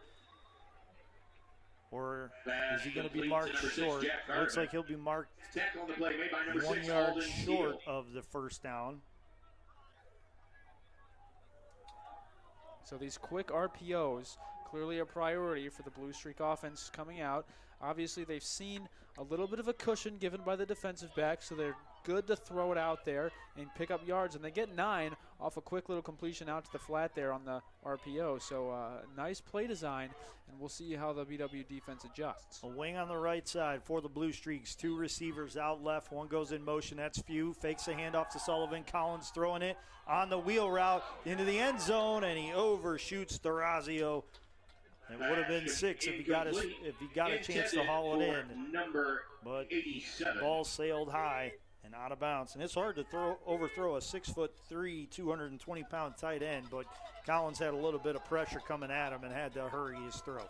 Yeah, and very fortunate for the Yellow Jackets there that he was hurried and threw it over his big target because that's the same play we saw in the first half of the touchdown, and they get him on it again, but unable to connect that time. 3rd and 1 for the Blue Streaks at the Yellow Jacket 18. Sullivan takes the handoff, and he has first down yardage down to the 16. Sullivan on the carry. 10:30 to go here in the third quarter of play. You are listening and watching the Ohio Athletic Conference Football Game of the Week on BWYellowJackets.com and OAC TV.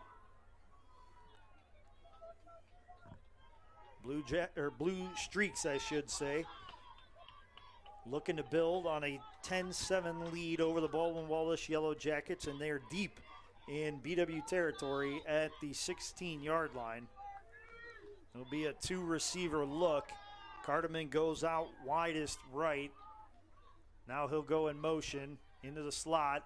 Fake the handoff to Sullivan. It's a drag route to Few, and he's in on the slant for the John Carroll touchdown. That pushes the John Carroll lead to 9 as they lead it 16-7 with 9:53 to go in the third quarter with the extra point pending. Yeah, and that's a nice job there by Collins. He holds the eyes of Alden Steele to the inside crosser, and that opens up a little bit of a window to come back to that post coming on the second receiver, so he's able to fit it in there for the touchdown. So nice manipulation of the defense by with his eyes. And now a 17-7 Blue Streak lead. Yeah, Yanni Volas splits the uprights with the extra point out of the hold of Owen Shucker, and that will give the Blue Streaks a 17-7 advantage. 9:51 to go here in the third quarter of play, and the Yellow Jackets will get the ball for the first time in the second half, and not going to say it's a must-score situation, but they need a sustained drive and to be able to move the ball down the field on this possession. I mean, yeah, crucial drive here. Obviously, you don't want to say they have to get points, like you said, but really cannot afford to go down by much more than this against the 17th ranked Blue Streaks. And when you're looking to get back in a game, this is the type of opportunity to put a drive together of incredible magnitude and get the momentum back. So I'm interested to see how they'll approach this. I believe we'll see a heavy dosage of runs. I think they've had a good success with that. But I wouldn't be surprised to see Marasek unleash a couple deep passes. We really haven't seen any sort of shot play taken so far for BW.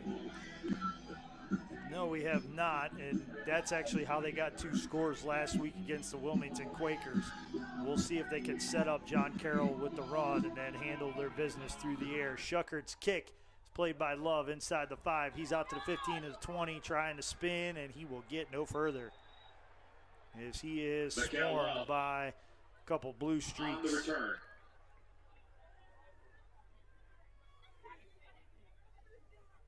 I saw a wristband go flying into the John Carroll bench. On the tackle. Hopefully that's not a Yellow Jacket wristband with the play calls on it, but First down, Yellow it'll be Jackets. 1st and 10 Yellow Jackets, ball at their own 20-yard line.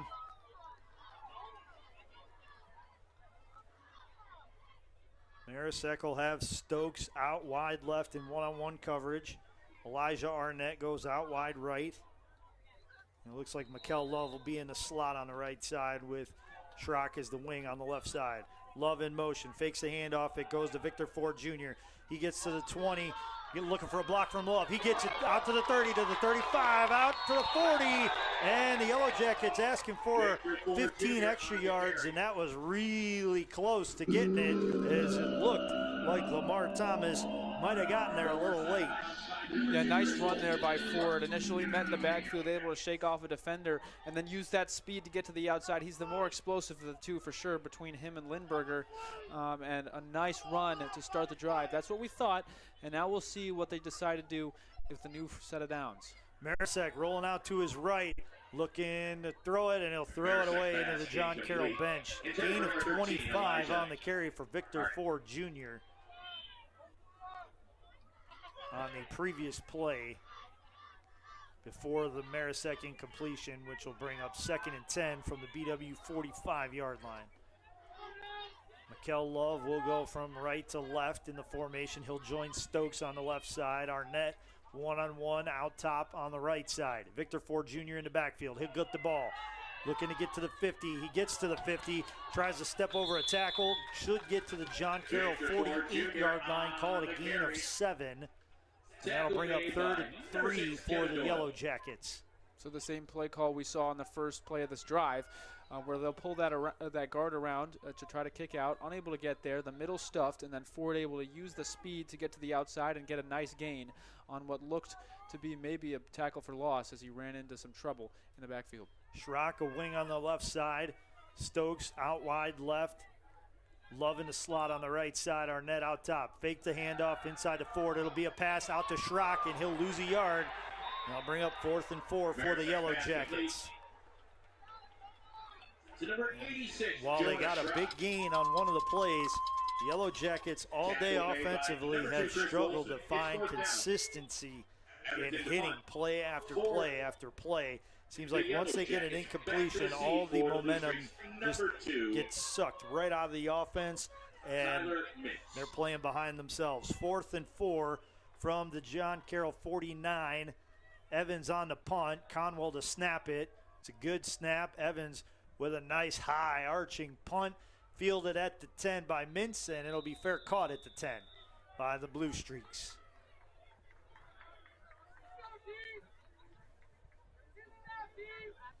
First down, Blue Streaks. And you are listening to the Ohio Athletic Conference football game of the week on BWYellowJackets.com and OAC TV. John Carroll, the visitor on the scoreboard with a 17-7 lead over the Baldwin Wallace Yellow Jackets. 7:49 to go here in the third quarter. John Carroll, after forcing a Yellow Jacket punt, starts 1st and 10 at its own 10-yard line. Collins sends Torok out wide right, and the tight end DeRazio will join him. 2 receivers out left. Now Torok goes in motion right to left. Handoff inside to Buser. He's wrapped up in the backfield, and he's taken down for a loss by Hasim Rashid. Stops him in the backfield for a 5-yard loss. Yeah, and that time they give Rashid the green light to just go get the running back on these plays. They say, you know what, if we're going to lose on a run, it's going to be to Collins and not any of these backs that they have in the backfield. So they allow Rashid to go play free, and he goes and tracks down the ball carrier for a huge, huge loss there. And now the Blue Streaks in a very, very tough spot, backed up near their own goal line. And that's where Collins will receive the snap. 3-receiver look. Collins will fake the handoff, throw it to Few. Gets to the 5, gets to maybe the 7. Gain of 2 on the play. 3rd and long for the Blue Streaks. Should be a 3rd and about 13 for John Carroll from its own 7-yard line. And if you're the Yellow Jackets, not saying you have to get off the field, but this is where you want to force the Blue Streaks to have to punt from. Yeah, this is what we talked about earlier. Because of their ability to get off the field on 3rd and long with minimal rush, we'll see if they want to do anything special to try to force a turnover or a safety here from Collins. And now they'll hurry up. Well, disjointedness by the Blue Streaks. Collins looks to his left, flushed right. He's got some heat from Viancourt. He'll throw it long for few, and it is caught, and flags fly as well. It'll be interesting to see who gets called for interference. It could have gone either way. But seeing as how the Yellow Jackets never look back for the ball, I don't like the odds of that going against John Carroll. Yeah, I think it's going to go on the Yellow Jackets here. And it'll be declined if that's the case. It's defense, number 26, 15-yard penalty, automatic first down. So 26 whistled for the flag. That's Bombeck's second pass interference penalty of the day. That one should be declined. And the result of the play will be a gain of roughly 41 yards out to the John Carroll 48-yard line. Yeah, tough day for Bombeck so far.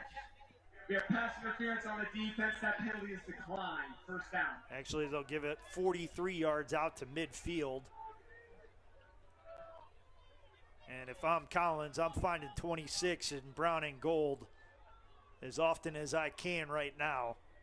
Young man has had a tough day at the office. 3 receivers out left. A wing on the left side. That's DeRazio. 1 back in the backfield. Collins hands to Buser. Buser around left end. Hasim Rashid on the initial hit, and he'll track him down after a gain of 3 to the Yellow Jacket 47-yard line. Tackle made by number 11, Hasim No, Rashid. if this game doesn't go the way of the Jackets, I think that plays one to look back on and say that's where it would have gone away. Yeah. A 50-ish yard, close to 50-yard play on 3rd down with Collins running for his life in the backfield is absolutely backbreaking, and now the defense forced to respond and put up a stone wall for the rest of the drive. I mean, if you look back for the ball, you're talking as pick going back the other way. Collins throws it out right. It's complete, and that's Tyson Simon out to the BW 42-yard line, gain of 8. They like to run that play. It's kind of like a new age screen where they'll send that outside receiver on a little in slant.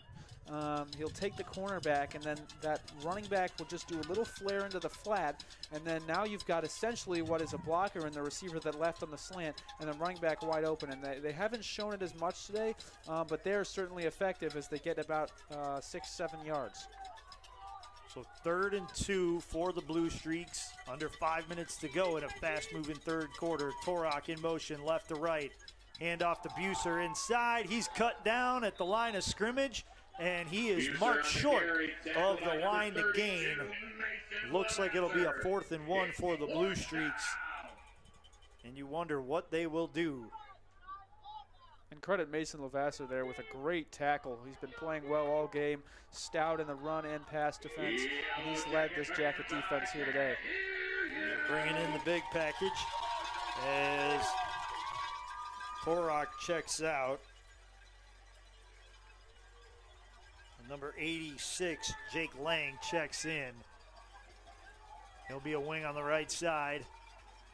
Collins gets the snap, hands to Buser. Buser dances in the backfield, gets across the 40. First down yardage to the Yellow Jacket 38. Yeah, and that time just patient running. Didn't get much, but got enough. And so first down for the Blue Streaks. Torok will check back in. Lang will check out.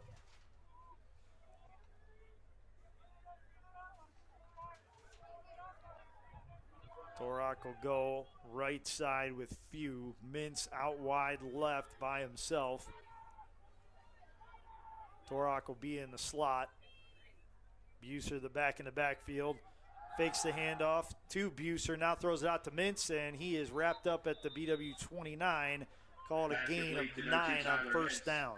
Tackle on the play by number 5, Brandon Kelly.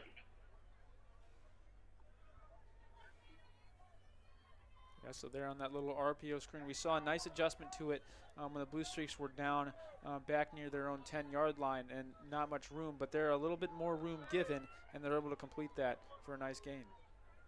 Yep. 2nd and short for the Blue Streaks. 2 receivers left, 1 right.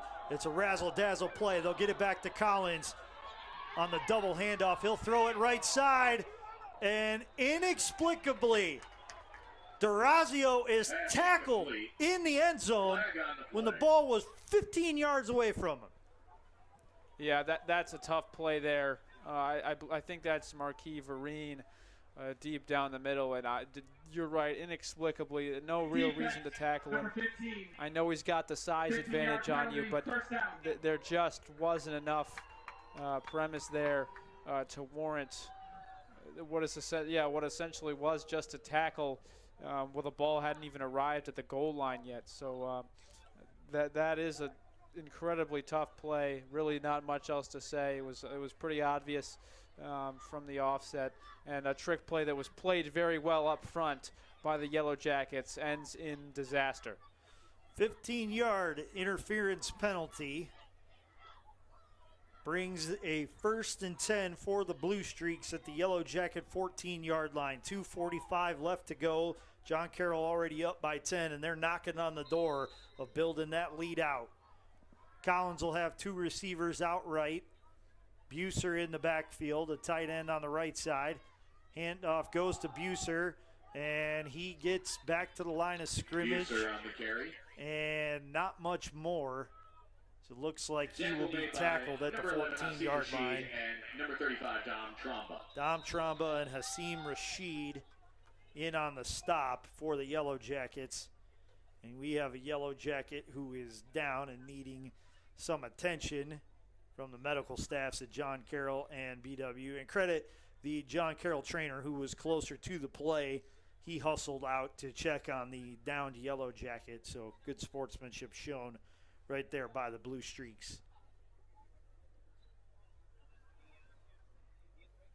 I want to remind you that you are listening to the Ohio Athletic Conference Football Game of the Week on BWYellowJackets.com and OAC TV.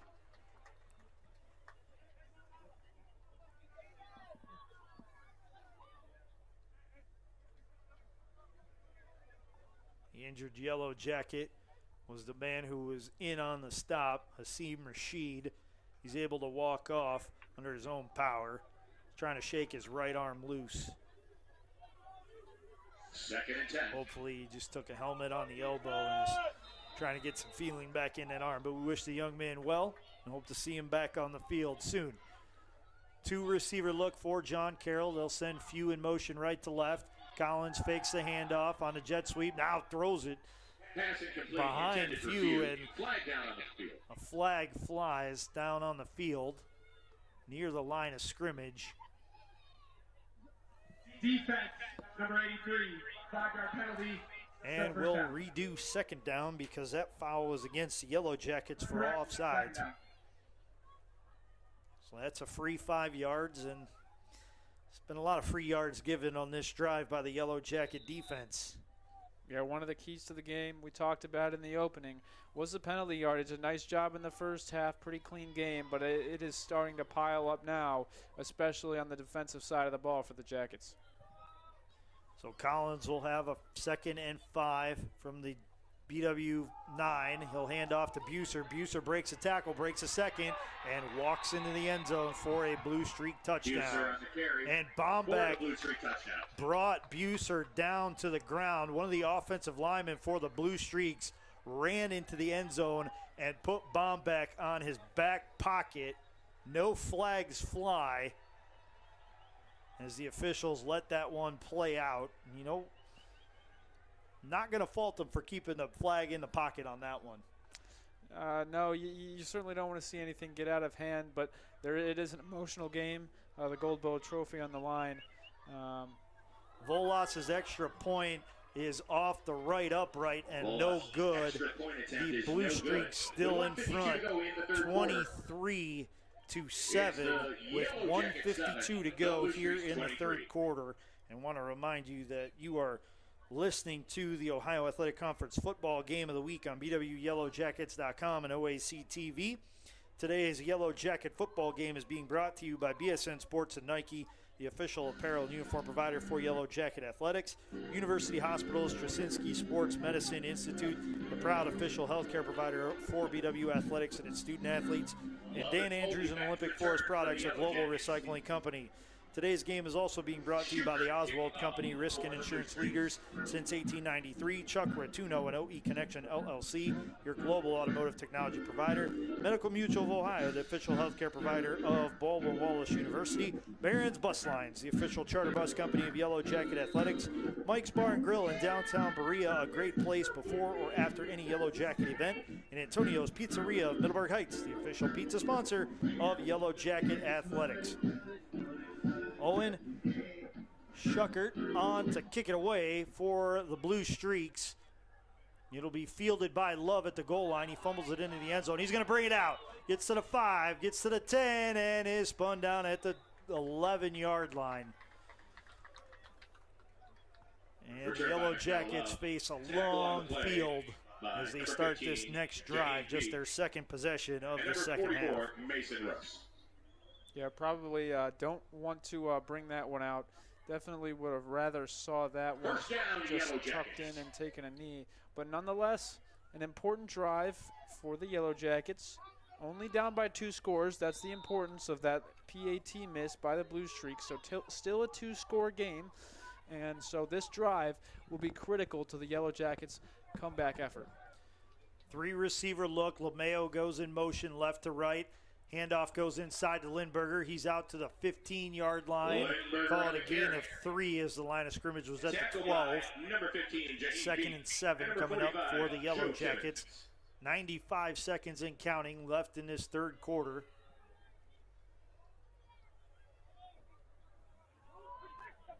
Marisek with another 3-receiver look. Stokes wide right. Handoff goes to Lindberger. He's tripped up at the line of scrimmage and will dive.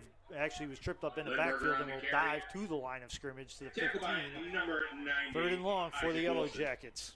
And you see there why defensive tackle is a thankless job. Sometimes your job is literally to just go down and take as many guys with you to stuff up the running lanes. And that time done there nicely by that interior defensive line, and nowhere for Lindberger to go, as, yes, you said, 3rd and about 7. Marisek takes a snap, throws it out wide right. It's Stokes. Stokes catches it short of the 20-yard line, gets to the 20, and he needed to get to the 22 for the first down. Tackle by number 25, Dante Williams. 3 and out. Very quick possession for the Yellow Jackets. And they will have to punt it before the end of the third quarter. There's a 1-second differential between the play clock and the game clock. It'll be Joseph Evans on the kick, and he'll be catching it at his 5.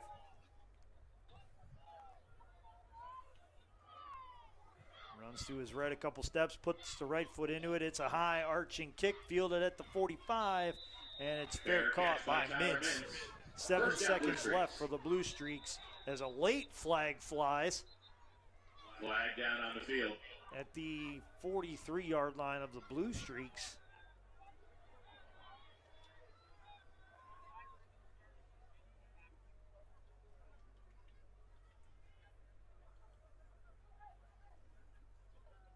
After the play was over, personal foul. Kicking team, number 28. 15-yard penalty. Personal foul goes against the Baldwin Wallace Yellow Jackets, and that's Tyrone Singleton who picks up the 15-yard penalty. That'll give the Blue Streaks a 1st and 10 at the BW 40-yard line after the penalty yardage is marked off. Yeah, not something you wanted to see. As we said, after the whistle, extracurricular stuff plagued him against Wilmington. Obviously a big enough margin of victory that there wasn't a concern, but here, now down, you really, really need to limit that kind of stuff happening if you want to get back in the game. And we will see what the Yellow Jackets can do to limit the Blue Streaks. Collins looking for the dagger, throws a fade left side to Mintz, and it is incomplete. Vereen with coverage, and that ball was overthrown. Not by much. Collins didn't miss him by much. It's the final play of the third quarter. with the John Carroll Blue Streaks looking to build on a 23-7 lead over the Baldwin Wallace Yellow Jackets here at Tressel Field at George Finnie Stadium on the campus of Baldwin Wallace University. Matt Florjancic and Logan Rogers on the call of today's game, and for as clean of a first half as it was between the teams in terms of penalties, the Yellow Jackets have been on the wrong side of several flags here in this second half, and not a good effort right there in terms of penalties for the Yellow Jackets, as they have committed 3 penalties for 35 yards here in the second half. Yeah, and that just in the third quarter alone, we saw 2 long pass interference. I don't even think the initial penalty that was declined on the pass interference that we saw on our sideline here even counts on that tally. So, I mean, you really got to be careful with how much you do. The good news, if you're a Yellow Jacket fan, Baldwin Wallace outscoring opponents 37-20 in fourth quarters so far this season. If that margin of 17 points holds, that'd be enough for the Yellow Jackets to get on the right side of the board, but they also have to stop John Carroll, which has proven difficult on the last couple of drives. Few, Mintz, and Torok go out wide right. And McVeigh is the back in the backfield. He'll take the handoff and be met at the line of scrimmage and stopped for no gain by the Yellow Jackets. In on the stop, Zach Soule. Tackle on the play. And also Jonathan Dixon. Was a little bit of friendly fire on that one as Soule came up hurting. And one of the Blue Streaks is down as well. And that appears to be McVeigh. He's already back up. That's a good sign. It was a pretty violent collision at the line of scrimmage. Not surprising that one man on each side comes up the worse for wear. Yeah, I mean, it's just good to see McVeigh able to walk off. Looks like he's doing all right. A little bit of a limp, but under his own power. No assistance from the trainers. Yeah, the same for Soule as well. He was able to make it to the sideline under his own power as well. It's third down. 3rd and 10 for the Blue Streaks from the Yellow Jacket 40-yard line. Mintz goes out wide left. Few goes out wide right. Torok in the slot. And he has been a Yellow Jacket killer all day long. Sullivan the back in the backfield with a wing on the right side. Collins back to pass. Heavy rush from Pegues, and he gets there for the Yellow Jacket sack.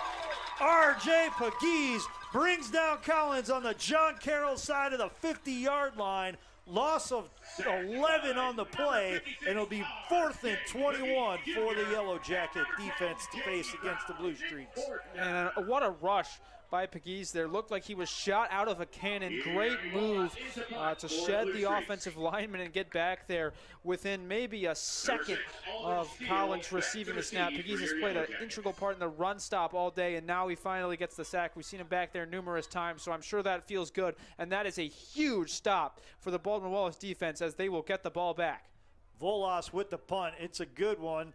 Wobbles its way to the 15. Alden Steele catches it, and he's brought down at maybe the 16. They're going to spot it at the 15. The Yellow Jackets with a bit of a long field, but more importantly, they got the John Carroll Blue Streak offense off the field with a great 3rd down effort. R.J. Pegues. Tell you what, after that play, the Yellow Jackets might want to keep him in 56 just for superstition's sake. The young man had to change his jersey at halftime from 90 to 56 because it was torn. And he looked like a 56 linebacker type, not a D tackle wearing number 90 making that play. Joey Marasek in the shotgun formation. 4 receiver look, 2 to the left, 2 to the right. Now Conwell goes in motion right to left. Handoff inside. It's Victor Ford Jr. out across the 20 to the 22. Gain of 7. Brings up 2nd and 3 for the Yellow Jackets. Tackle made by number 2, Chris Wilson, and number 90, Isaac Wilson. Handoff again to Victor Ford Jr. He's across the 25 to the 27. First down yardage for the Yellow Jackets.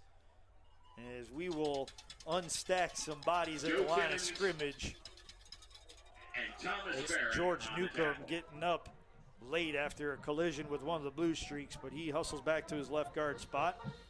Marisek looking to pass, does so over the top to Conwell, and he is wrapped up immediately with no hope of yards after the catch, but he gets the ball out to the 32 for a gain of 5. 2nd and 5 for the Yellow Jackets. Yeah, that stick route to Conwell today so far been really effective, just getting under that linebacker zone and making a nice catch there for 5. 3 receivers bunched left. The handoff goes to Victor Ford Jr. He's out to the line of scrimmage, the 32, and he will get no further. That'll bring up a 3rd and 5 for the Yellow Jacket offense. So I like that they're trying to get the run game going here. Whenever they've had sustained success throughout the entire season, it's because they've been able to run the ball with effectiveness. And now they're going to be forced into a passing situation. Don't need much, but you definitely want to get a route that targets the sticks. 5 yards separate the Yellow Jackets from a conversion. Marisek looks long down to the left side of the field to Stokes, or rather to Love, and it's overshot. That'll bring up a 4th down, and the Yellow Jackets will have to punt. They needed 5. They went for 6 points instead and came up empty. Now the special teams units will hustle onto the field. Conwell will stay on the long snap. Joseph Evans will punt. Tyler Mintz will drop back to return. He is standing at his own 25-yard line. Evans will catch this snap at roughly the 18. It's a good one from Conwell. And Evans gets it away just barely, end over end. It takes a bounce at the 35, and it's going to take a nice Yellow Jacket roll to the 14. So add 21 yards on the end of that punt because of the roll. But Evans, credit the young man, the freshman, showing immense mental fortitude to stay in that one with all the heat that John Carroll was bringing. There was a ton of blue streak pressure on the play, but he was able to get the punt away. Yeah, I'm sure you felt the breeze as about the entire kickoff return or punt return unit blew past his face right after he kicked that one. But you're right, great job standing in and delivering a beautiful punt as he has all game. And now another stand needs to be made by the Baldwin Wallace defense in order to get back in this game. How about a turnover? We haven't had one of those yet. That would be nice. And be a good time for it. Collins with a 3-receiver look. He'll have few one-on-one coverage against Bombeck on the left side. Now Torok will go in motion on the left. It'll be swung out to Buser. Buser with a blocker in front. Gets to the 25 and gets 1st down yardage. On the reception. Tackle made by number 13, Kyle Langenbrunner. And number 32, Mason Buser to get the edge there. Actually well played by the Jacket defense. Everyone's on their blocking assignment and forcing him to the outside, but he's just able to use that speed, turn the corner, and get a 1st down. So 1st and 10, Blue Streaks at the John Carroll 25-yard line. 3-receiver look. Mintz out wide left, Torok out wide right with few in the slot. Buser the back in the backfield. Torok goes in motion as a handoff to Buser, and he will be stopped after a gain of 2 out to the 26. Jonathan Dixon was first to change Buser's direction, and then it looked like Jordan Smith helped finish it off. Yeah, Dixon's been great in the run fit all game. Right there, diagnoses it instantly and shoots his gap, does a nice job of turning it back in, and like you said, allowing Jordan Smith to come and clean it up. And so now a 2nd and long, and this play is huge. You really want to get him in 3rd and long if you can and limit this play to a winnable game. So 2nd and 8. Collins looks left, completes it to Mintz. He steps through a tackle. He's out to the 40, out to the 45, across the 50, and trips over the 45-yard line. Otherwise, the Yellow Jackets were running out of defenders. Yeah, there was no one left. There was no one left there, and luckily he trips over 14, it looks like, Brennan Few. And if not for that trip, we're looking at probably 30-7. So very fortunate. Couple missed tackles. That's not what you want to see so late in the game here. But now you're really your back's against the wall here. You cannot allow them in field goal range. There is minimal room for them to go if you're the Baldwin Wallace. So 3-receiver look for the Yellow Jackets. Collins with Buser in the backfield, fakes the handoff, throws a screen out to Mintz gets out of a tackle out to the 35, to the 30, 25, 20, inside the 20. That's 2 straight plays where the Blue Streaks have carved up the Yellow Jacket defense for 20-yard gains. Yeah, and it's on missed tackles. I mean, we saw that almost stopped in the backfield for a loss, and instead it goes for 25 yards because of a missed tackle. And that's something that kills you if you're a defense, when you've got it all schemed up correctly and just are unable to get him to the ground. And I'm sure if this game doesn't go the way the Yellow Jacket, actually regardless of the outcome, is going to be a focal point in practice next week. Tackle circuit is going to be incorporated to the maximum.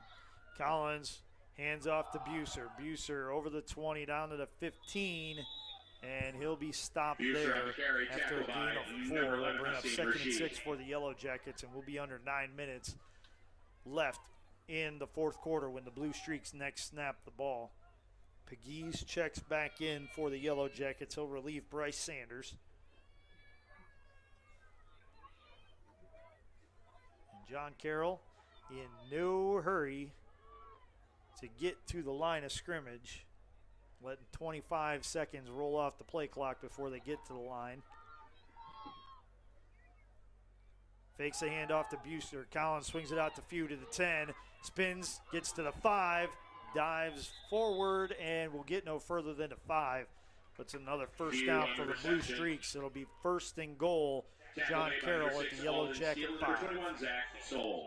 Yeah, I know defense practices turnovers all week, turnover circuit, going over how to poke a ball out and all things of that nature. But you really don't want to get too caught up in punching the ball out that you miss these tackles. So I think just bring him to the ground securely, and if you can, let the other players that come along to help you rip the ball out. But I really think just focus on getting your runner to the ground here. Collins will take the snap at the 10, hand off to Buser. He goes around right end, gets inside the 5 to the 3, down to the 2, and he'll get no further. We had a block finished off in the end zone, and one of the Yellow Jackets is the worst for wear. That's Bombach.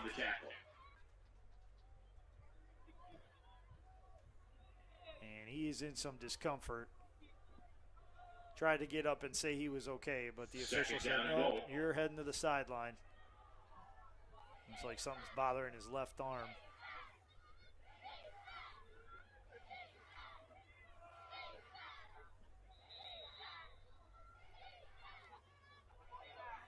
Second and goal for the Blue Streaks from the Yellow Jacket 2-yard line.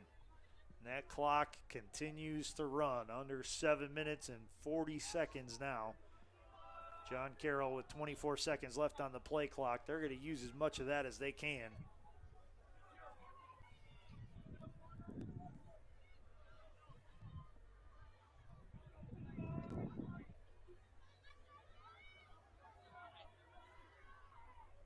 Collins goes under center. Straight eye formation. Buser takes a handoff, runs it right side, jumps and dives into the end zone for a John Carroll University touchdown. And they now lead it 29-7 over the Baldwin Wallace Yellow Jackets with 7:14 to go in this one. Yeah, really nice dive there. Buser showing that athleticism, getting over the top and getting in the end zone, and now trying to make it 30-7 are the Blue Streaks.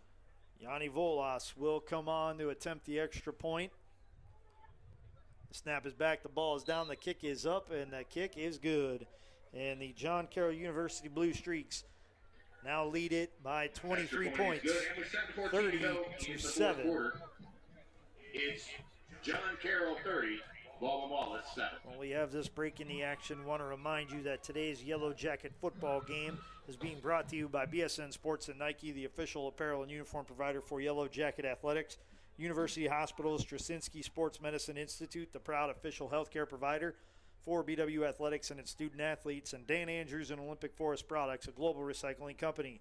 Today's game is also being brought to you by the Oswald Company, risk and insurance leaders since 1893. Chuck Rotuno and OE Connection LLC, your global automotive technology provider. Medical Mutual of Ohio, the official healthcare provider of Baldwin Wallace University.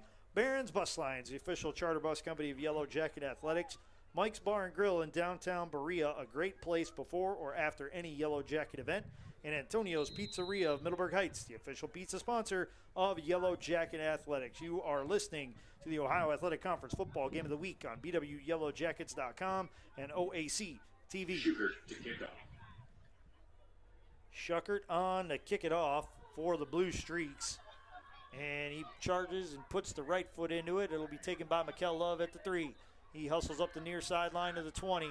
Gets around a tackle out to the 25. Call it the 26-yard line where the Yellow Jackets will have 1st and 10. So this is kind of where you get to that more one-dimensional side of the game. Little over 7 minutes left, down by 23. You really got to move it quickly here. Good news is they've retained all the timeouts, but that end-of-game strategy, it's looking limited as we see now Conwell in the backfield with Marisek. Yeah, 3 receivers bunched to the left side of the formation. Arnett out wide right. Now Conwell will go out into the slot on the right side. Marisek looking to pass, finds Conwell at the 28. He gets to the 30, and he's pushed out of bounds. Marisek At the 30-yard line, so gain of 5 on 1st down. Knocked out on number 25, Dante Williams. Dante Williams with the stop.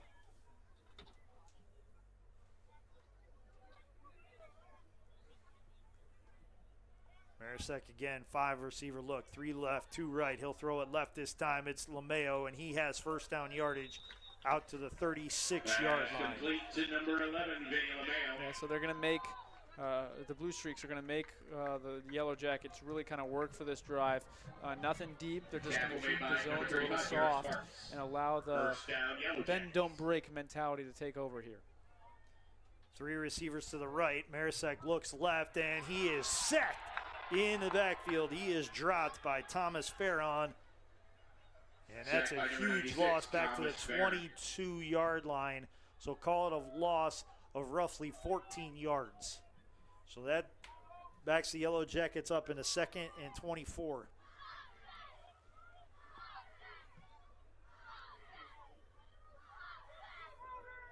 Marisek takes the snap, looks left, throws it short to Stokes, and Stokes goes nowhere. And it looked like he was stopped. The officials let it play on. He gets absolutely flattened by defensive tackle Isaac Wilson. You just head back to the line of scrimmage, which will now be out to the 23-yard line. Yeah, Stokes there just trying to make a move. He did actually stay up, which is why they allowed the play to finish. So a legal play there, but yeah, sometimes maybe better to go down when there's a host of tacklers surrounding you. But credit Stokes for trying to make some of that. It's just unfortunately nothing doing there. Yeah, not a whole lot of space when you're on the short side of the field as it is. Marisek looking left, now steps up, spins out of a sack. He's going to keep it and then get dropped at the 26-yard line by Thomas Farron, who had the sack on the keeper. Tackled by number 96, Thomas Farron. First down on this set of downs. And they'll bring up 4th and long for the Yellow Jackets, and they will punt it away once again. And I know it's a 4th and long, partner, but I really do think that this is one of those moments you just got to keep the offense on the field and trust something to happen, because I can't imagine that giving the Blue Streaks the ball back with under 5 minutes left is very conducive to success. They might not get it back, truthfully, with John Carroll's ability to run and convert 3rd downs. Mintz nearly fumbles the punt return at the 40-yard line, but double catches it and secures it and goes no further. So John Carroll will have it 1st and 10 at its own 40-yard line. So John Carroll really just look to run now. So we'll look for that zone run game. Hasn't been super effective for them. But when they've got the ability to pull those guards, centers, and tackles around, as they have done, that's kind of what they've gone with more the second half, and it's been a little more effective as the game's gone along. And now that's what they'll look to do to finish out. So keep an eye on this offensive line and the movement that they're going to try to create with those guards and tackles. Receiver set in motion. Handoff goes to Sullivan. He's across the 40, out to the 45. Call it the 44. So gain of roughly 5 yards. Now it is spotted by the umpire at the 45-yard line.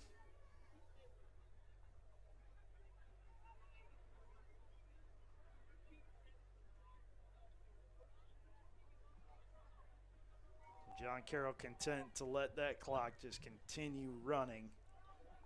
2nd and 5. Under 4 minutes to go in this one. John Carroll with a 30-7 lead over the Yellow Jackets of Baldwin Wallace. Collins takes the snap, nearly fumbles it, hands off to Sullivan. Sullivan gets it ripped away, and it's recovered by the Yellow Jackets. On the recovery for BW is number 50, Jaden McMillan. By number 50, Jaden. And they're not done yet. They are not done yet, Matt. I mean, that's what we were talking about. Those turnover circuit practices, they show you how to rip the ball out. You go over, you rip the ball out of your teammates' hands. You're just running, and you're like, when is this ever going to really occur? And you saw it right there. A clean strip, got just the nose of the football, pulled away, and it comes out in a recovery. So not done yet are the Yellow Jackets, as they have new life coming into this offensive drive. If I'm the Yellow Jackets, I'm taking a shot deep. Ball at the John Carroll 43-yard line. Marisek takes the snap, fakes the handoff, looking right. Nobody has out left. Now he scrambles, and he'll throw it into the bench. The Yellow Jackets sent a man in motion. It was Darius Stokes from left to right, and that gave no safety valve to Marisek out wide left. He had to throw it deep down the field right side. Yeah, and that John Carroll secondary right now just going to be pretty much in a prevent-ish look where all these corners and safeties are going to drop back. They're content to go with the underneath stuff, but Marisek is not going to be willing to take that with 3.5 minutes left. So Marisek takes the snap, looking over the middle, flushed out of the pocket, and he is dropped in the backfield. That's another sack for the John Carroll University Blue Streaks, and that's defensive end Bricker Teal on the stop of Marisek at the Yellow Jacket 43-yard line. The play started at the Blue Streak 43-yard line, so another 14-yard loss on the sack. Yeah, and Teal, 10 tackles and a sack against the Yellow Jackets last year. The fifth-year senior leader, 7 tackles, half a sack, and a half a tackle for loss last week, and he's building on those numbers here today. Only 6 foot 240, but he is a beast out there on the end. 3rd and 24 for the Yellow Jackets. Marisek steps up, throws it short left side to Stokes, and Stokes is stopped at the 49-yard line.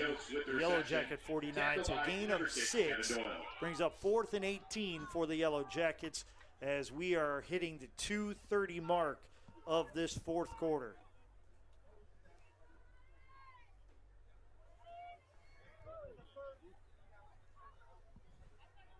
I mean, here it is. I mean, we'll see the last ember here for the Yellow Jackets kind of go up, and hopefully Marisek will be able to find someone deep down the field. 5-receiver look. Marisek takes the snap, rolls out to his right, looking to get some distance on it, throws it for LeMayo, and it's out of bounds. Turnover on downs for the Yellow Jackets. And the Blue Streaks will take over at the BW 48.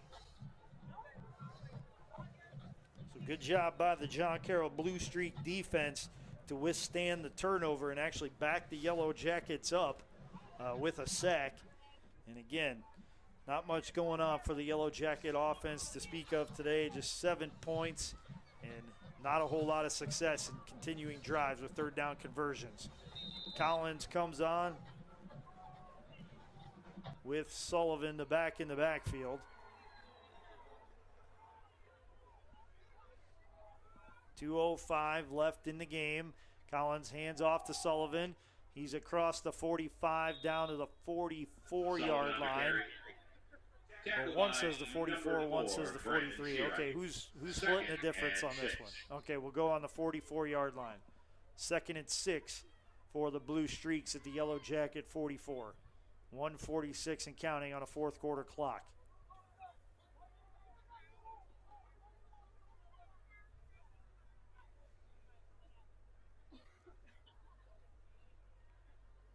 Remind you that you are listening to the Ohio Athletic Conference Football Game of the Week on BWYellowJackets.com and OAC TV. Collins takes the snap, hands it to Sullivan. He's across the 40, 1st down yardage to the 38. Sullivan on the carry. And that should just about do it for the Yellow Jackets today. They have 3 timeouts left, but down by 23 and a minute left. John Carroll will just have to kneel on it once to run out the clock.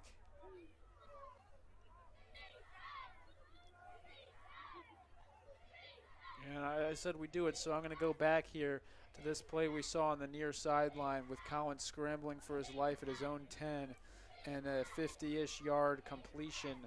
And that really from there it was 23 at the conclusion of that drive, and then 30 later, and never recovered have the Yellow Jackets defense. And that should be all she wrote today. Victory formation. Collins takes the snap, turns, drops 2 yards back, and puts the knee down into the turf. And that will expend the final seconds of today's game. The John Carroll University Blue Streaks continue their run of success against the Baldwin Wallace Yellow Jackets, and they claim victory in the Cuyahoga Gold Bowl Trophy game. As this is the 63rd meeting, the Blue Streaks now lead the series 34-25-4. The series began in 1923, the 100th anniversary of that first game. And now John Carroll takes an all-time lead in the Cuyahoga Gold Bowl Trophy Series, 22-13. They have won 11 straight over the Yellow Jackets, whose last victory in the series came in 2012 when BW won 32-28 in University Heights. That'll do it once again today as the Baldwin Wallace Yellow Jackets on the wrong side of a 30-7 score here at Tressel Field. The John Carroll University Blue Streaks even their record at 1-1, and they improve to 1-0 in Ohio Athletic Conference play. The Baldwin Wallace Yellow Jackets fall to 1-2 on the season. They are now 1-1 in Ohio Athletic Conference play. For everyone here at Baldwin Wallace, I'm Matt Florjancic, and for my partner in the booth, Logan Rogers, saying thanks for watching, everybody. Have a great rest of your weekend, everybody, and go Yellow Jackets.